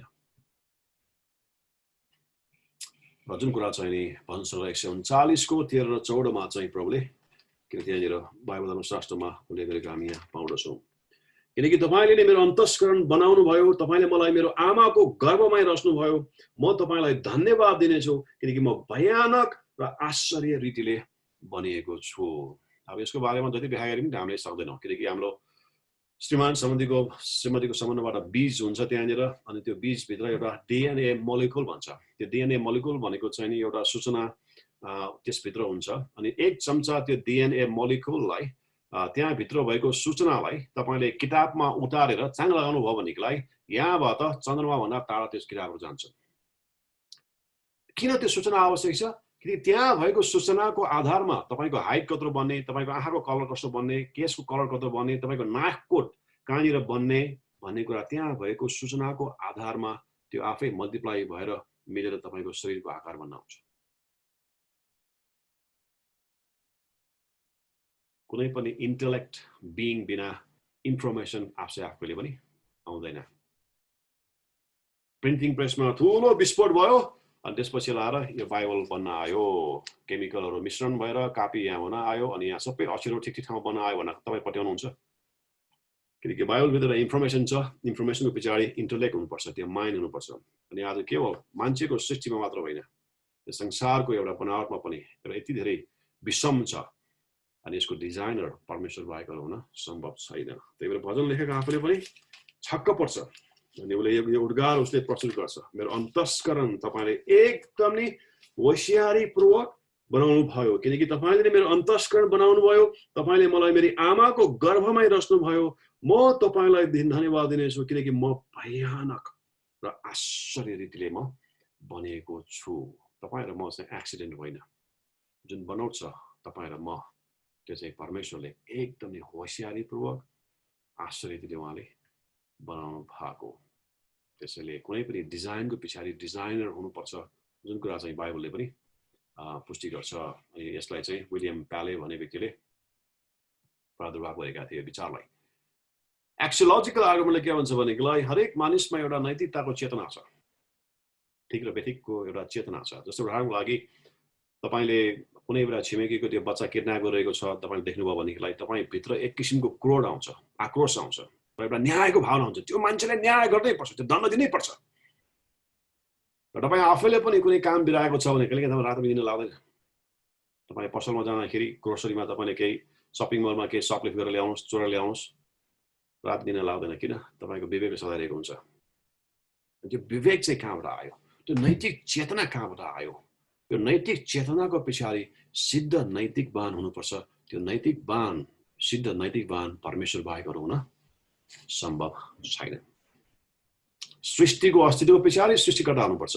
यो सृष्टिको डिजाइनको पछाडि त्यो डिजाइनर चाहिन्छ, परमेश्वर बाहेक अरू सम्भव छैन। र जुन चाहिँ मान्छेमा एउटा नैतिक चेतना छ, त्यो सिद्ध नैतिकवान व्यक्ति परमेश्वर बाहेक हुन सम्भव छैन। यसलाई भन्छ एक्सियोलोजिकल आर्गुमेन्ट भनेर। अब कतिपय कुराहरू चाहिँ मैले अघि भने संसारभरिको चाहिँ बेसिक फाउन्डेसनल नियमहरू चाहिँ ल एन्ड अर्डर एउटै हो। तपाईँलाई थाहा छ, चोरी गर्नु हुँदैन, हत्या गर्नु हुँदैन, व्यभिचार गर्नु हुँदैन, बहुविवाह गर्नु हुँदैन, अश्लील कुराहरू हेर्नु हुँदैन। धर्मले त दिँदैन कतिपय कुराहरू, धर्ममै कतिपय कुराहरू उल्लेख गरेको छ। अघि बाँसुरी बजाएर नाउँ हेरेर बस्छ, लुगा छोडेर 12 मासे खेल्दा खेल्दा स्वास्थ्य पनि हराएर पठाउँछ। तर त्यो हुँदाहरू पनि कानुनले चाहिँ फेरि त्यो हुँदैन भन्छ। फेरि अश्लील कुरा हेर्नु हुँदैन, 12 मासे खेल्नु हुँदैन, बिगभाङ जत्रो खानु हुँदैन। कानुनले चाहिँ किन हुँदैन भनेको जुन कुरा धर्मले दिन्छ हामीलाई, किनभनेदेखिलाई त्यो जुन प्रकारको नैतिक चेतना मानिसमा दिएको छ संसारभरि, त्यो चेतनाको स्रोत परमेश्वर बाहेक अरू हुन सम्भव छैन। यसलाई भन्छ एक्सियोलोजिकल आर्गुमेन्ट्स फ्रम मोरल ल। अर्को चाहिँ लास्टमा चाहिँ अन्टोलोजिकल आर्गुमेन्टले के भन्छ भनेदेखिलाई मैले अघि नै भने कुनै पनि कुरा व्यक्ति अस्तित्वमा आउनुको पछाडि जीवनको पछाडि जीवनदाता रहनै पर्छ। है मान्छेको हुन त वास्तवमा यसको बारेमा अरू पनि तर्कहरू छन्, म पछि तपाईँलाई म प्रस्तुत गर्छु। अनि विज्ञानले कसरी जीवनको सुरुवात भयो भनेर भन्छ, त्यसको बारेमा कसरी उनीहरूले एक्सपेरिमेन्ट गर्यो, त्यो एक्सपेरिमेन्ट कसरी फेल खायो, कसरी चाहिँ वास्तवमा इभोल्युसनले के भन्छ भन्ने बारेमा पछि म चर्चा गर्छु। तर यो तर्कले के भन्छ भने जीवन बिना जीवनको सुरुवात हुन सम्भव छैन। यो संसारमा यो प्राणी, यो जीवनहरू यतिका धेरै प्राणीहरू अस्तित्वमा छ भन्नुको मतलब जीवनको पछाडि जीवनदाता हुनै पर्छ। तर वास्तवमा अन्टोलोजिकल भन्नुको कारण चाहिँ मैले अघि नै भने कि मान्छे भित्र चाहिँ एउटा पर्फेक्सनको एउटा कल्पना छ, एउटा सिद्ध व्यक्ति जसले कुनै त्रुटि गर्न सक्दैन, सबै कुरा उसलाई थाहा छ, सर्वज्ञानी सर्वशक्तिमान भने एउटा मानिसभित्र एउटा सिद्धताको चेतना छ। त्यो सिद्धताको चेतना चाहिँ कहाँबाट आयो? त्यो सिद्ध व्यक्ति चाहिँ वास्तवमा परमेश्वर नै हुनुपर्छ। बाइबल धर्मशास्त्रमा एउटा पद उल्लेख गरेको छ, मोसालाई प्रभुले कसले पठाएको भन्यो भनेदेखिलाई कसले पठाएको भनिदिने भन्ने बारेमा चाहिँ प्रभुले एउटा शब्द त्यहाँ प्रयोग गर्नुभएको छ, मै हुँ भनेर पठाएको भन्दै जा। किनभनेदेखिलाई कुनै पनि नाम बाइबलमा प्रयोग गर्दाखेरि त्यो नामले त्यो व्यक्तिको गुणको बारेमा उल्लेख गरेको हामी पाउँछौँ। है, जति पनि नाम सृष्टिलाई दिएको छ, जति पनि नाम हामीले एलोहिम भन्छ, यहोवे भन्छ, नयाँ नियममा चाहिँ कुरियोस भन्छ, अनि थेओस भन्छौँ हामी, त्यो सबै नामले चाहिँ त्यसको गुणलाई व्याख्या गरेको हुन्छ। अनि अनि प्रभुले मोसालाई त्यही भन्छ, अब कुन नाम तैँले मलाई भन्छस् कि जुन नामले मेरो सबै गुण सबै चरित्रलाई वर्णन गर्न सक्छ? त्यस्तो कुनै नाम छैन। त्यसले मै हुँ भन्नेलाई भन्दै जा। अनि यो मै हुँ भन्ने चाहिँ वास्तवमा हाया यहोवे, त्यसबाट यहोवे आएको। हुन त हाम्रो कतिजना भाइहरूले आफ्नै प्रकारले वर्णन गरेका म पाउँछु, त्यो वास्तवमा कुनै पनि त्यसको बाइबलले आधार चाहिँ छैन। कसरी तर्क गर्छ मलाई थाहा छैन यहोवेलाई। तर यहोवे भन्नेको अर्थ चाहिँ वास्तवमा हाया भनेको चाहिँ बिइङ, अस्तित्व, जो हुनुहुन्थ्यो, हुनुहुन्छ र हुन आउनुहुनेछ। त्यसले मै हुँ भन्नेले पठाएको भन्ने जा। किनकि कुन नाम तैँले दिन्छस् जुन नामले चाहिँ मेरो पूर्ण रूपमा व्याख्या गर्छस्, तैँले मै हुँ भन्नेले पठाएको भन्दै जा। अनि त्यो मै हुँ भन्ने चाहिँ के हो? त्यो शब्द चाहिँ त्यसको अर्थ यावे, हायाको त्यसको रुट वर्डको अर्थ चाहिँ के हो? अस्तित्वमा आउनु, त्यो बिइङ। म जो थिएँ, म छु र म हुने छु। त्यसैले जुन पर्फेक्सन, एउटा पर्फेक्ट बिइङको मान्छेले परिकल्पना गरेको छ आफ्नो दिमागमा, मानिसभित्र एउटा चेतना छ, यस्तो व्यक्ति हुनुपर्छ जो चाहिँ एकदमै सिद्ध शुद्ध पाप नगर्ने, गल्ती नगर्ने। अनि त्यो चेतना गरेको त्यो व्यक्ति परमेश्वर बाहेक अरूको हुन सम्भव छ। यसलाई भन्छ अन्तोलोजिकल आर्गुमेन्ट। हुन्छ, आज यहाँको बिचमा मैले प्रस्तुत गरेका कुरा चाहिँ यिनै हुन्। कि दुईवटा कुराहरू मैले प्रस्तुत गरेँ। ईश्वरको अस्तित्वमा मानिसहरूले विश्वास किन गर्दैन, प्रमुख कारणहरू के हुन्? 5वटा मैले तर्कहरू प्रस्तुत गरेँ मानिसहरूले विश्वास नगरेको कारण। तपाईँले के लेख्नुभयो तपाईँले आफ्नो मूल्याङ्कन गर्नुहोस्। र आज ईश्वरको अस्तित्वको बारेमा बिना बाइबल हामीले कसरी तर्क गर्न सक्छौँ? अनि यो 4वटा तर्क चाहिँ अब यो टेक्निकल शब्दहरूमा तपाईँहरू धेरै नअल्मलाउनुहोस्, तर यति सिम्पली 4वटा कुरा तपाईँले याद गर्नुहोस्। कुनै पनि कुरा सृष्टि, यो सृष्टिको अस्तित्व छ भनेको मतलब यसको सुरुवात छ, यसको निरन्तरता छ। यत्रो ब्रह्माण्ड यस्तो सृष्टिको सुरुवात परमेश्वर बाहेक कसबाट हुन सम्भव छ? त्यो सम्भव छैन। र सृष्टिको एउटा जुन डिजाइन छ, त्यो डिजाइनको पछाडि डिजाइनर छ, त्यो डिजाइनर परमेश्वर बाहेक अरू हुन सम्भव छैन। मानिसमा जुन एउटा नैतिकताको चेतना छ, त्यो सिद्ध नैतिक चेतनाको स्रोत चाहिँ वास्तवमा परमेश्वर बाहेक अरू हुन सम्भव छैन। र त्यति मात्र होइन, जीवनको पछाडि जीवनदाता हुनैपर्छ। संसारमा यतिका धेरै जीवित प्राणीहरू छन्, त्यति मात्र होइन, मानिसभित्र पनि एक किसिमको त्यो सिद्ध शुद्ध त्रुटिरहित परमेश्वरको एउटा चाहना र त्यो प्रकारको भावना उनीहरूको दिमागमा जति पनि रहिरहन्छ। अनि त्यो व्यक्ति परमेश्वर बाहेक अरू हुन सम्भव छैन। यो 4वटा तर्क चाहिँ हामीले प्रस्तुत गर्न सक्छौँ र यो 4वटा तर्कद्वारा पनि हामीले पनि विश्वास गर्न सक्छौँ कि वास्तवमा केवल बाइबलले भनेको कारणले मात्र होइन अघि ईश्वर हुनुहुन्छ भन्ने कुरा, तर आज यो तर्कले पनि प्रमाणित गर्छ कि वास्तवमा परमेश्वर हुनुहुन्छ। बिना परमेश्वर यी कुराहरू अस्तित्वमा आउन, यसको डिजाइन हुन, यो हामीसँग नैतिक चेतना हुन र त्यो पर्फेक्ट बिइङको कल्पना हुन त्यो सम्भव छैन। हुन्छ, मेरो प्रेजेन्टेसन यति नै राख्छु। अब यहाँहरूको कुनै प्रश्न प्रतिक्रिया जिज्ञासाहरू छ भने र तपाईँले के टिप्नुभयो तपाईँले एकजनाले सेयर गर्न सक्नुहुन्छ। अघि मैले यो सेयर गर्न अगाडि के कुराहरू तपाईँले लेख्नुभयो, परमेश्वरको अस्तित्वमा मानिसहरूले विश्वास नगरेको कारण किन, र परमेश्वर हुनुहुन्छ भनेर बाइबल बिना हामीले तर्क गर्न सक्छौँ भन्ने बारेमा आफ्नो विचारहरू तपाईँले प्रस्तुत गर्न सक्नुहुन्छ। धन्यवाद पास्टर भाइ। त्यो भाइ चाहिँ ब्लाइट आएन अझै पास्टर भाइ? मलाई यहाँ इन्डिकेट गरेन उसले, सोध्दै गर्छु, तपाईँहरू गर्दै गर्नुहोस्। हुन्छ, हस्। हजुर पास्टर भाइ, हजुरले यो समय लिइदिनुहोस्। पास्टर मनोज श्रेष्ठ, हजुरले यो समय लिइदिनुहोस्। हुन्छ त, हामी विजय दाजुलाई धन्यवाद दिन्छौँ। यो विशेष गरेर अपोलोजेटिक्स जतिजना हामीहरू परमेश्वरको सुसमाचार सुनाउने र कतिपटक यो चाहिँ परमेश्वर हुनुहुन्छ कि हुनुहुन्न भन्ने कुरा एउटा जुन हामीले आज यो प्रश्नको बारेमा हामीले हेऱ्यौँ, यो चाहिँ एउटा कन्सियसली अनकन्सियसली कतिपटक हाम्रो मनमा आइराखेको हुन्छ परमेश्वर छैन कि के हो होइन। कतिपटक हामीले प्रार्थना गर्दाखेरि प्रार्थनाको उत्तर परमेश्वरले नदिँदाखेरि कतिजना विश्वासीहरूको मनमा पनि आउन सक्ने हुन्छ। अनि रोमीको पुस्तकमा पनि लेखेको कुरा चाहिँ सृष्टिमा हेऱ्यो भनेदेखि सृष्टिले परमेश्वरको महिमाको चाहिँ घोषणा गरिरहेछ। The creation declares the glory of God होइन। यो सारा वास्तवमा तपाईँले हेर्ने हो भनेदेखि परमेश्वर जहाँ पनि देख्नुहुन्छ होइन। हेर्ने मान्छेले जहाँ पनि देख्छ, नहेर्ने मान्छेले कहीँ पनि देख्दैन भने जस्तै हो। जुन यो चारवटा प्रुफ राख्नुभएको छ यो चाहिँ एउटा एकदमै राम्रोसँग विचार गरेर सिस्टमेटिक तरिकाले दिएको विचार हो होइन। अनि अब जति कम्प्लेक्स लाए पनि यो एकदम सिम्पल छ। यो चारवटा हामीले कुनै पनि कुरा अब परमेश्वर छ कि छैन भनेर भन्दाखेरि हाम्रो मनमा आयो भने आउन सक्छ हामी छौँ भन्नेको मतलब नै के हो, परमेश्वर हुनुहुन्छ होइन। नत्र हामीलाई पनि थाहा छैन हामी कहाँबाट आयो भनेर। परमेश्वरले बनाउनु भएर हामी छौँ। अनि जस्तो सृष्टि छ त्यसको पछाडि छ। अनि यो साइन्सले भनेको जस्तो यो सृष्टि ऱ्यान्डम छैन, कियास छैन। यो एउटा चाहिँ के छ, एकदमै डिजाइन छ। Someone is design. अघि हाम्रो विजय दाजुले भन्नुभएको जस्तै तपाईँले ठुल्ठुलो कुरा होइन, साधारण एउटा डट पेन मात्रै मैले जङ्गलमा पाएको, यो जङ्गलमा आफै आएको रहेछ भनेर कसैलाई भन्नुहोस् त सबैले मूर्ख भन्छ। कहाँ यो डट पेन पनि आफैले आउँछ भनेर। सानो जुनसुकै कुरा पनि मान्छेले बनाएको यो त आफै आएछ भन्नुहोस्, कसैले पत्याउँदैन।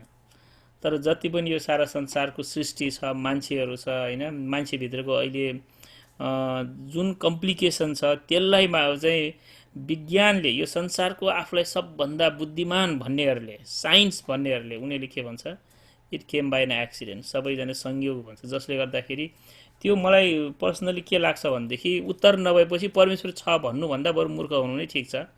अनि बाइबलमा लेखेको छ नि, मूर्खले आफ्नो मनमा भन्छ परमेश्वर छैन भनेर। द्याट इज त्यसरी चाहिँ मानिस वैज्ञानिकहरू मूर्ख भइरहेछ जसले परमेश्वरमा विश्वास गर्दैन। सबै प्रमाण छ तर हामीले यो प्रमाणलाई हो भन्ने हो भनेदेखि त उनीहरूको परमेश्वरमा विश्वास गर्नुपर्ने भयो, जुन हामी गर्नै चाहँदैनौँ, क्रिस्चियन हुनै चाहँदैनौँ। यो त हुँदै होइन। त्यसकारण यो केही होइन, यो सबै एउटा विश्वबाट आएको भनेको कारण चाहिँ बाइबलले जुन कुरा लेखेको छ नि, मूर्खले आफ्नो मनमा परमेश्वर छैन भनेको चाहिँ अर्को कुरा चाहिँ तिम्रो बुद्धिमान भनेर चाहिँ मूर्ख भयो भन्ने कुराहरू छ। अनि एउटा प्याराडक्स हामीले चाहिँ एकदमै स्पष्टसँग साधारणभन्दा साधारण मान्छेले पनि थाहा हुन्छ। विश्वासै गर्न अचम्म लाग्छ कसरी यो वैज्ञानिकहरूले यस्तो कुरामा आयो। फेरि उनीहरू चेन्ज भइरहेछ। यो बिग ब्याङ थ्योरी जुनको बारेमा विजय दाजुले कुरा गर्नुभयो, अस्ति नै मैले उत्पत्तिको पुस्तक अध्ययन गर्दाखेरि त्यसमा भनेको थिएँ होइन। त्यो हेर्ने हो भने साधारणभन्दा साधारण मान्छेले पनि अलिकति विचार गर्ने हो भनेदेखि यो त हुँदैन होला भन्ने विचार गर्न सक्छ। तर धेरै पढेर धेरै विचार गरेको मान्छेहरूले चाहिँ विश्वास गरिरहेको हुन्छ, इभोल्युसनमा विश्वास गरिरहेको हुन्छ, जुन कुरा चाहिँ होइन भन्ने सायद प्रमाणित नै भइसकेको छ। त्यस कारणले गर्दाखेरि यो जुनवटा चारवटा यो आर्गुमेन्ट्सहरू छ होइन, यसको बेसिक कुराहरू तपाईँले सिकिराख्नु भयो भनेदेखि कसैलाई कस्मोलोजिकल, कसैलाई टेलियोलोजिकल होइन डिजाइनबाट, कसैलाई अन्टोलोजिकल यो बिइङबाट, कसैलाई चाहिँ यो नैतिक, किन हामीलाई राम्रोसँग यो न्यायका कुराहरू, नैतिकताको कुराहरू किन संसारको सबै मान्छेमा छ भन्दाखेरि किनभने परमेश्वरले राख्नुभएको छ भनेर यो एउटा चाहिँ मान्छेहरूसँग कुरा गर्दाखेरि हामीले थाहा पाइराख्ने चाहिँ कुरा हो। त्यो धेरै महत्त्वपूर्ण छ। र विजय दाजुलाई धन्यवाद। म यति राख्छु होला, अरू म अर्जुन दाजुलाई दिन्छु। हुन्छ, धन्यवाद पासवालाई। आउनुहोस्, अब हामी सबैजना चाहिँ यो फ्लोर ओपन छ, तपाईँहरू आफ्नो हात उठाउन सक्नुहुन्छ। हामीसँग चाहिँ अब अरू चाहिँ अहिलेसम्म चाहिँ तपाईँहरूले कसैले हात उठाउनु भएको छैन। मलाई सबैजना फिजिकल डिजिटल हात उठाउन सक्नुहुन्छ। म चाहिँ हजुरहरूले यो समय लिन सक्नुहुन्छ।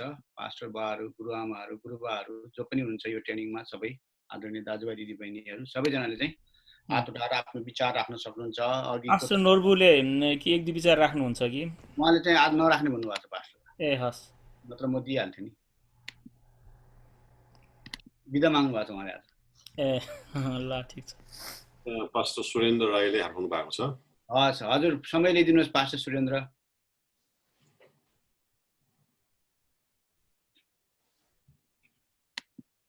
आफूलाई अनम्युट गरेर, अनम्युट भयो नि क्या? हजुर अहिले भयो। ल अघि अलाउ गरिराखेको थिइनँ, फेरि पनि याद गर्नुहोस्। मलाई पुरानो दिनको याद आएर मैले त्यो यसो भन्न मन पऱ्यो। आजभन्दा 11 वर्ष अगाडि हामी अलिक जोसिला थियौँ अनि यो 4वटा आर्गुमेन्ट चाहिँ मैले कलेजमा पढिएर आएको थिएँ। अलिक त्यस्तै मान्छेहरूसँग कतिखेर आर्गुमेन्ट गरौँ जस्तो लाग्ने नयाँ जोसमा। अनि कति पास्टरहरू भइसक्नु होला, उहाँहरू त्यतिखेर विश्वासी हुनुहुन्न थियो। अनि सबै हामी टिचर पनि भएको कारणले गर्दाखेरि स्कुलको जति पनि टिचरहरू छ सबैलाई भेला गरेका थियौँ हामीले। अनि भेला गरेर त्यतिखेर चाहिँ अब अहिले त डम्पिङ खाँदैन यहाँ मान्छेले, त्यति साह्रो मन पर्दैन। तर अब यो के अरे मोमो त्यति आज रुचाउँदैन होला। त्यतिखेर मोमो साह्रो महँगो थियो नि त नेपालमा। अनि हामीले मोमो धेरैभन्दा धेरै बनायौँ। अनि कर्ण तिरुवा, पास्टर कर्ण तिरुवा हुनुहुन्छ होला, यहाँ आउनु भएको छैन उहाँले चाहिँ प्रचार गर्ने अन्तिममा गस्पेल। अनि तर त्योभन्दा अगाडि टिचरहरूको माइन्ड चाहिँ अब सेटअप कसरी गर्ने त हाम्रो गस्पेलमा ध्यान दिने भन्दाखेरि चाहिँ यो 4वटा आर्गुमेन्ट चाहिँ मैले प्रस्तुत गरेको थिएँ त्यहाँनिर। अनि यो आज मलाई थाहा भयो। अनि यो कुरा चाहिँ एकदमै हो, अघि कतिजनाले लेख्नु पनि भएन होला, मैले त्यो सबै टिप्पणी गरेको थिएँ। अनि भुल छु भनेर मेरो पुरानो नोट पनि लिएर आएको थिएँ मैले ठ्याक्कै। अनि यो चाहिँ एकदमै राम्रो हो। सबैले हुन्छ झन्झट लाग्छ, यो तपाईँले पाउनु पनि हुन्छ, सिस्टमेटिक थियोलोजीको बुक छ तपाईँसँग, त्यहाँ पनि पाउनुहुन्छ तपाईँले। तर यो हामी पास्टरहरू कसै पनि इभेन्जलिस्टहरूले यो जानेको राम्रो हो। हामीले बाइबल बिना पनि हाम्रो परमेश्वर हुनुहुन्छ भन्ने कुरा मानिसहरूलाई बहस गर्न सकिन्छ। अनि पास्टरहरूले धेरै मेहनत गरिदिनुहुन्छ। यो ठुलो बुकबाट एकदमै एकदम एकदम कन्साइज रूपमा उहाँले ल्याउनु भयो। प्रभुले आशीष दिउन् पास्टर बाबुलाई। र हामी धेरै पास्टरहरूको लागि यो लाभदायक छ, धेरै इभेन्जलिस्टको लागि यो एकदमै लाभदायक हुन्छ। सबै जय मसीह भन्न चाहन्छु। धन्यवाद। Thank you. ल हाम्रो मिस्टर पदम नेपाली लेख्नु भएको छ, बुटलबाट हुनुहुन्छ। हस्, हजुरले सुरु गर्नुहोस्।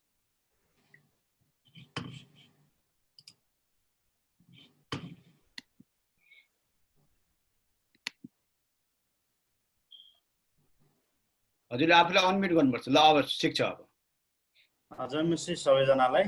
जय मसीह। सायद यो ग्रुपमा कम उमेरको म पनि पढ्छु होला। म यो हजुरहरूसँग यो सिक्न पाउँदा एकदम खुसी छु। परमेश्वरलाई म धन्यवाद दिन चाहन्छु।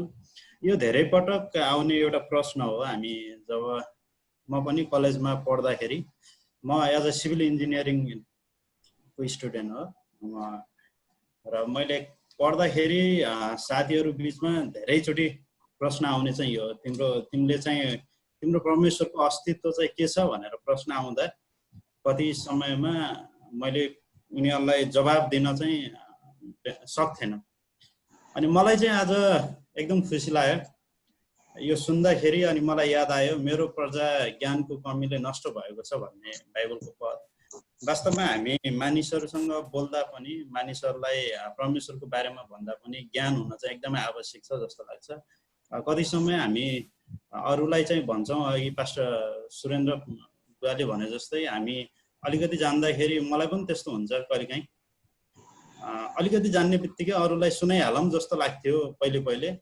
तर अहिले पछिल्लो समयमा 2-3 वर्ष भयो, म चाहिँ मानिसहरूसँग बोल्दाखेरि सकभर चुप लाग्ने मेरो बानी भएको छ। म बोल्नुभन्दा पनि उनीहरूको कुरा मात्रै सुनेर आउने मात्रै भएको छ। किन भन्दा अलिकति पढ्दै जाँदाखेरि अझै ज्ञानै छैन भने जस्तो आवाज आजभोलि हुन थालेको छ मलाई। र मलाई एकदमै राम्रो लाग्यो यो 4वटा कुरा, जसले गर्दाखेरि अब आफूले पनि परमेश्वरको कतिचोटि जवान अवस्था छ। अनि यो अवस्थामा चाहिँ कति पटक चाहिँ परमेश्वरको अस्तित्व छ भन्ने कुरा कहिलेकाहीँ आफैले पनि फिजिकल्ली, मेन्टल्ली भुल्नुपर्ने जस्तो स्थितिहरू आइपर्छ। अनि र त्यति बेला धेरै जवान मानिसहरू चाहिँ हामी भुल्छौँ पनि। अनि यसले गर्दा चाहिँ कति कुराहरू हामी परमेश्वरप्रति, हाम्रो परमेश्वरले चाहिँ हामीलाई कति अस्तित्वमा राख्नुभएको छ भन्ने कुराहरू नर्मल्ली बुझिने गरेर आज पास्टर बुवाले भन्नुभयो। धेरै धन्यवाद यो समयको निम्ति र यो मिठो शिक्षाको निम्ति। म पास्टर बुवालाई धन्यवाद दिन चाहन्छु। धन्यवाद। त्यसपछि अरू कोही हुनुहुन्छ?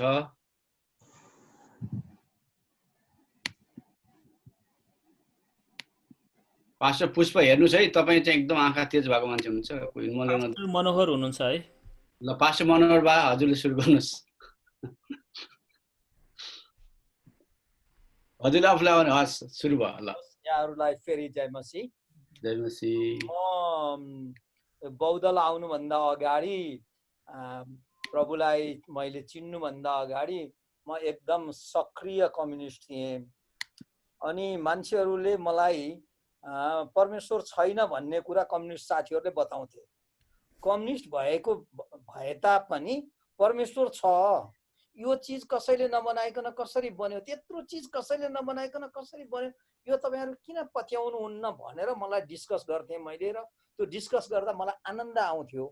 हालाकि एक दिन मैले प्रभुलाई चिन्ने मौका पाउने रहेछु र प्रभुमा आउने मौका पाएँ। किन मान्छेहरू परमेश्वर छैन अथवा बनाउने नै छैन यति ठुलो चिज भन्छन् त्यो थाहा भएन। अब अहिले चाहिँ नि हजुरहरूले जुन सब सजिलो प्रकारले मान्छेलाई बताउन सक्ने बनाउनु भयो। मैले अघि त्यो प्रश्न सोध्नु भएको थियो, पहिलो अत्यन्त दयनीय अवस्थामा रहेका मानिसहरू देखेर किन परमेश्वर केही गर्नुहुन्न भन्ने प्रश्न आउँछ, वा हत्या हिंसा बलात्कार जस्ता सबै अनैतिक कुरा देखेर परमेश्वर भए किन रोक्नुहुन्न भन्ने जस्तो आउँछ। मेरो आमा आजभोलि बिरामी हुनुहुन्छ, अनि कहिलेकाहीँ उहाँलाई एकदम बेसरी पीडा भएपछि परमेश्वर भएदेखि त केही हुन पर्ने हो नि, मलाई चाहिँ यहाँबाट उठाउन पर्ने हो नि भनेर साह्रै कराउनुहुन्छ। वास्तवमा मानिसहरूलाई यस्तै यस्तै खालका उनीहरूका अगाडि देखिएका पीडाहरू अप्ठ्याराहरूले चाहिँ उनीहरू छैन परमेश्वर भन्न बाध्य हुँदो रहेछन्, त्यो व्यक्तिगत प्रेसरका कारणले। यदि त्यस्ता खालका केही नभएर न्युट्रल अवस्थामा हेर्ने हो बाहिर भने त मेरो विचारमा मै हुँ भन्नेहरू पनि, मै हुँ भन्ने नास्तिकहरूले पनि भित्र मनबाट कोही न कोही त छ भन्छन् होला, मलाई त्यस्तो लाग्छ। हस्, धन्यवाद। हजुर धेरै धन्यवाद। हुन्छ, हजुरहरू हात उठाउनु भएको छ, मैले नदेखे हुन सक्छ।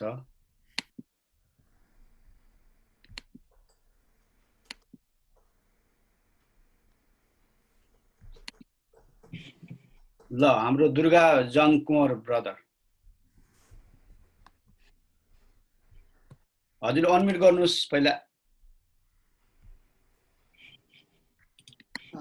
जय मसी यहाँहरू सबैजनालाई।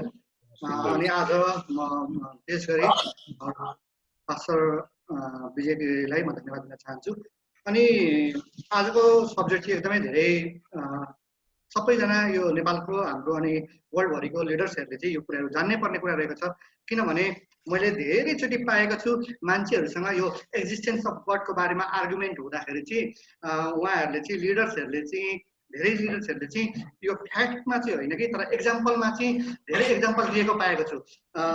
फर इक्जाम्पल त्यो एयरहरूको एक्जाम्पल लिएर एयर जसरी तपाईँहरूले फिल गर्नुहुन्छ त्यसरी परमेश्वर चाहिँ हुनुहुन्छ, तपाईँले नदेखे तापनि उहाँ चाहिँ हुनुहुन्छ भनेर जुन एउटा फ्याक्ट होइन कि, तर एक्जाम्पलको विषयमा एक्जाम्पललाई आधार मानेर उहाँहरूले धेरै कुराहरू चाहिँ यसरी आर्गुमेन्ट गर्नुहुन्छ।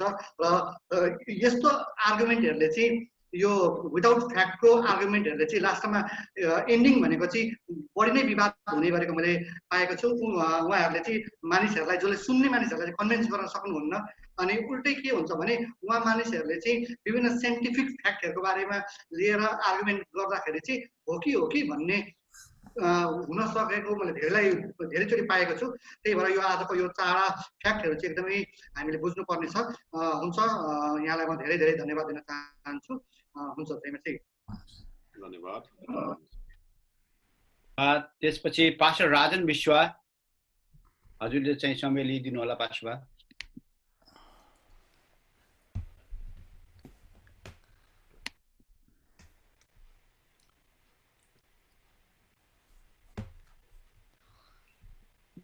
सरी है, धन्यवाद। पास्टरले एकदमै गीतै लिएर आउनुभयो कि भन्ने ठाने म त जान्ने होइन के अरे सबैले एक्जिस्टेन्स अफ गडको एउटा स्टेटमेन्ट जस्तो लिएर आउनुभयो। म चाहिँ एउटा प्रश्न सोध्नु पर्यो। प्रश्न सोध्न सकिन्छ? सकिन्छ नि, किन हुन सक्छ। प्रश्न चाहिँ के हो भने कोही बेला हामी यस्तो परिस्थितिमा पर्छौँ कि जबकि परमेश्वर हुनुहुन्न भन्ने ठाउँमा पनि त्यहाँ त्यो हदसम्म पनि पुगेको अवस्थाहरू छन् होइन। अनि तर कुनै चाहिँ मानिसहरूले अब विश्वास गर्दा गर्दै पनि बिचमा गएर चाहिँ परमेश्वर हुनुहुन्न भनेर चाहिँ त्यसरी गरेको पनि हामीले देखेका छौँ। र यो अवस्थामा चाहिँ के त्यसको उद्धारमा अलिकति समस्या छ? जब विश्वासमै समस्या छ भनेदेखि उसले विश्वास नै सही ढङ्गले गरेको छैन भने के त्यो व्यक्तिहरूले त्यस्ता व्यक्तिले उद्धार पाएको हुन्छ भनेर मेरो प्रश्न यो छ। मैले जवाफ दिउँ कि? हजुर हुन्छ पासवा। हुन्छ। हुन त यसको बारेमा डिटेलमा पछि यो सोटरोलोजीमा एउटा सेसन हुँदाखेरि सम्भवतः त्यति बेला एड्रेस गर्ने कोसिस गर्छु। तर अब यसको बारेमा धेरै तर्कहरू छ। आर्मेनिजम र काल्भिनिजम भन्ने विशेष गरी दुईवटा तर्क चाहिँ काल्भिनिस्टले भन्छ परमेश्वरले पहिल्यै प्रिडेस्टिन गरिसक्नु भएको छ को स्वर्ग जाने को नरक जाने भन्ने कुराहरू। त्यस कारणले गर्दाखेरि त्यो उहाँको हातको कुरा हो। जसलाई उहाँले पहिल्यै छानिसकेको छ, विश्वासमा उतार चढाव भए तापनि कुनै न कुनै तवरले उसले विश्वासमा आउँछ, उसको उद्धार चाहिँ घुम्दैन भन्ने चाहिँ त्यो काल्भिनिजमको भ्यू हो। आर्मेनिस्टले के भन्छ भनेदेखिलाई विश्वास जेन्युन भए तापनि अन्तसम्म स्थिर रहेन भनेदेखिलाई उसले चाहिँ वास्तवमा त्यो उद्धार गुमाउने सम्भावना हुन्छ भन्ने बारेमा है। अब तर मेरो विचार र हाम्रो अस्ति मनोज भाइले सेयर गर्नुभएको धेरै मिल्छ। त्यसलाई पर्सिभेरेन्स अफ द सेन्स भन्छ। तपाईँको उद्धार घुम्छ कि घुम्दैन भन्ने कुरा भन्दा पनि तपाईँको सुरुको विश्वास जेन्युन हो कि होइन। यदि तपाईँको विश्वास जेन्युन हो भनेदेखिलाई त्यो मान्छे अन्तसम्म स्थिर हुन्छ।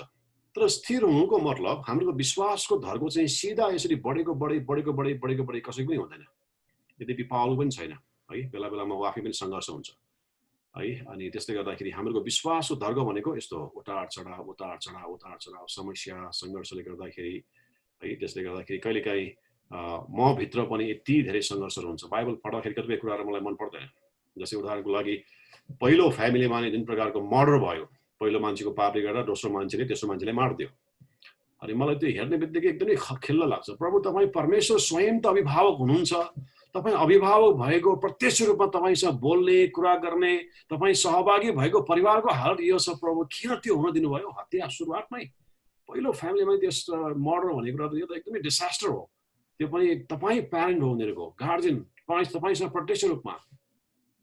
कहिलेकाहीँ हामी आफै पनि जतिसुकै हामी परिपक्व मेच्योर पढेको जानेको भने तापनि हामीमा पनि कहिलेकाहीँ विश्वासमा सङ्घर्ष हुन्छ है। त्यसले गर्दा विश्वास भनेको चाहिँ नि आत्मिक हिँडाइ भनेको चाहिँ यो स्ट्रेट लाइन कहिले पनि होइन, यसमा उतार चढाव आउँछ। तर जसको विश्वास जेन्युन छ नि, तल हुँदा पनि पवित्र आत्मा त्यहाँ जहिले पनि साथ पाउनुहुन्छ, हामीलाई सहायता गर्नुहुन्छ, उहाँले कन्भिक्ट गर्नुहुन्छ हामीलाई। कुनै समय हामी यति तल गएको हुन्छ, विश्वासमा यति स्ट्रगल हुन्छ परिस्थितिले गर्दाखेरि, तर प्रभुको आत्माले जहिले पनि गछाइरहेको हुन्छ, हामीलाई सहायता गरिरहेको हुन्छ। अनि फेरि हामीलाई प्रभुले अझै विश्वासमा दरिलो भएर जान सहायता गर्छ है। अनि त्यो प्रकारले चाहिँ हामी अन्तसम्म स्थिर हुन सक्छौँ, हाम्रो आफ्नै क्षमताको कारणले गर्दाखेरि होइन।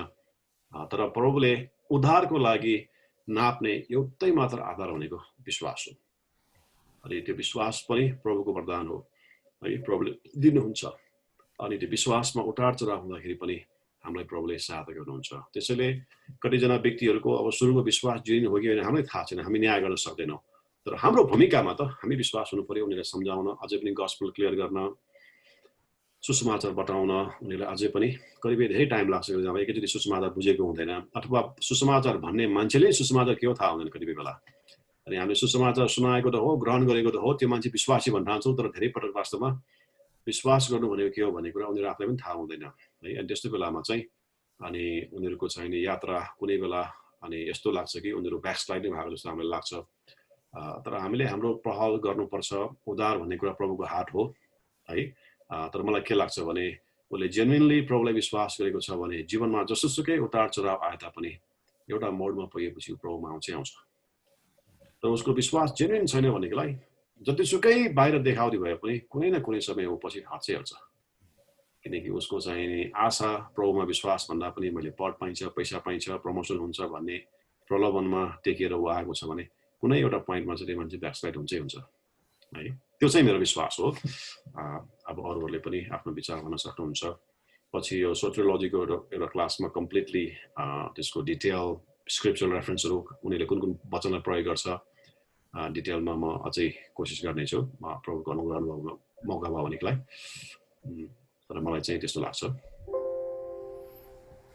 यो विचार एकदम ठिक हो एउटा कुरा के बुझ्नुपर्छ भनेदेखि बाइबलमा हामीले हेर्दाखेरि दुईटैको कुराहरू छ जस्तै भनौँ एउटा गहुँको र सामाको उखानमा परमेश्वरले दिनुभएको कुराबाट के छ भनेदेखि गहुँ जसरी पनि गहुँ हुन्छ सामा जसरी पनि सामा हुन्छ फल फलेपछि थाहा भइहाल्छ भन्ने एउटा छ भनेदेखि अर्को त्यसको भन्दा फरक एउटा कुरा के छ भनेदेखि स्वर्गदूतहरू जसलाई परमेश्वरले बनाउनु भएको थियो असल भनेर उनीहरूले चाहिँ विद्रोह गरेर उनीहरू पतन भएको छ यदि स्वर्गदूत पतन भएको छ भने कुनै पनि मान्छे पतन हुन सक्छ हैन त्यो एउटा फ्रीडम फ्री विल भन्ने कुरा परमेश्वरले दिनुभएको छ त्यसकारणले गर्दाखेरि परमेश्वरले हामीलाई एउटा कम्प्युटर जसरी प्रोग्राम गरेर बनाउनु भएको छैन हामीलाई आफैले विचार गर्न सक्ने आफैले I accept or I reject I will परमेश्वरले हाम्रो इच्छाको सधैँ आदर गर्नुहुन्छ उहाँले त हाम्रो निम्ति बनाउनु भएको छ हैन तपाईँ र म यदि परमेश्वरलाई चिनेका छौँ भने गर्दैनौँ तर त्यो गर्दा गर्दै पनि कहिलेकाहीँ के हुनसक्छ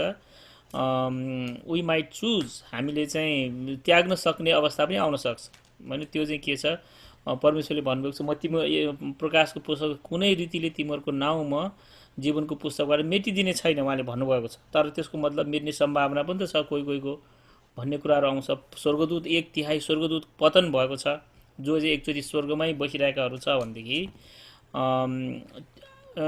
बाइबलमा चाहिँ एउटा यस्तो किसिमको फर्मुला भन्ने चाहिँ छैन परमेश्वरले हामीलाई उहाँको स्वरूपमा बनाउनु भएको छ हामीलाई फ्रिडम दिनुभएको छ उहाँले त उहाँको तर्फबाट हामीलाई कहिले पनि त्याग्नुहुन्न तर तपाईँ र मैले परमेश्वर त्याग्न सक्ने गरेर चाहिँ बनाउनु भएको छ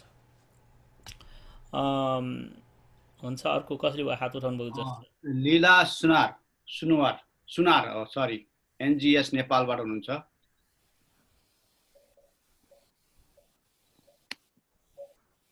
लीला सुनार हजुरले कहाँ हुनुहुन्छ खै देखेन मैले ल हजुरले भिडियो अन गरे पनि हुन्छ यदि मिल्छ भने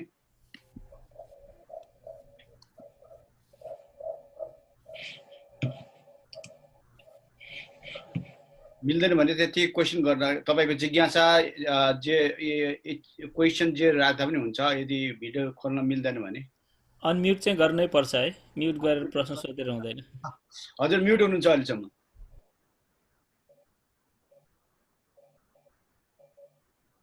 सायद उहाँले मिस्टेकली उठाउनु भयो कि जस्तो लाग्यो ए ल हस् म्युट गर्नुस् अनम्युट गर्नुस् आफूलाई ल ठिक छ अब हजुर मलाई बोलाउनु भएको हो हजुरले हात उठाउनु भयो त्यसरी बोलाएको ए म त्यहाँ टोयलेट जाँदै थिएँ तर म धन्यवाद दिन हो म पनि लामो समयसम्म भइसक्यो बसेको अनि आजको वचनमा नि म धेरै आशिषित छु सुन्ने सुनिया छ ठिक छ साँच्चै नै परमेश्वरको एउटा आकार अनि सृष्टि देखेर नै परमेश्वर हुनुहुन्छ भन्ने कुराहरू थाहा पाउन सकिन्छ भन्ने कुरामा धेरै सिक्यो अनि धेरै अग्रजहरूले धेरै सिकाउनु भयो अनि एकदमै खुसी छु अनि एउटा कुरा हजुरहरूलाई धेरै धन्यवाद जब रोगी बिमारी हुँदाखेरि प्रार्थनामा म चाहिँ धेरै बिमारी थिएँ अनि मेरो मुटुको धड्कन बढ्यो हुने अनि औषधि खाँदा नहुने प्रार्थना गर्दा नहुने भयो थियो जब यो सङ्गतिमा जोइन भएँ अनि फेरि प्रार्थना गर्दाखेरि जब हात राखेँ अनि प्रार्थना गर्न लाएँ अनि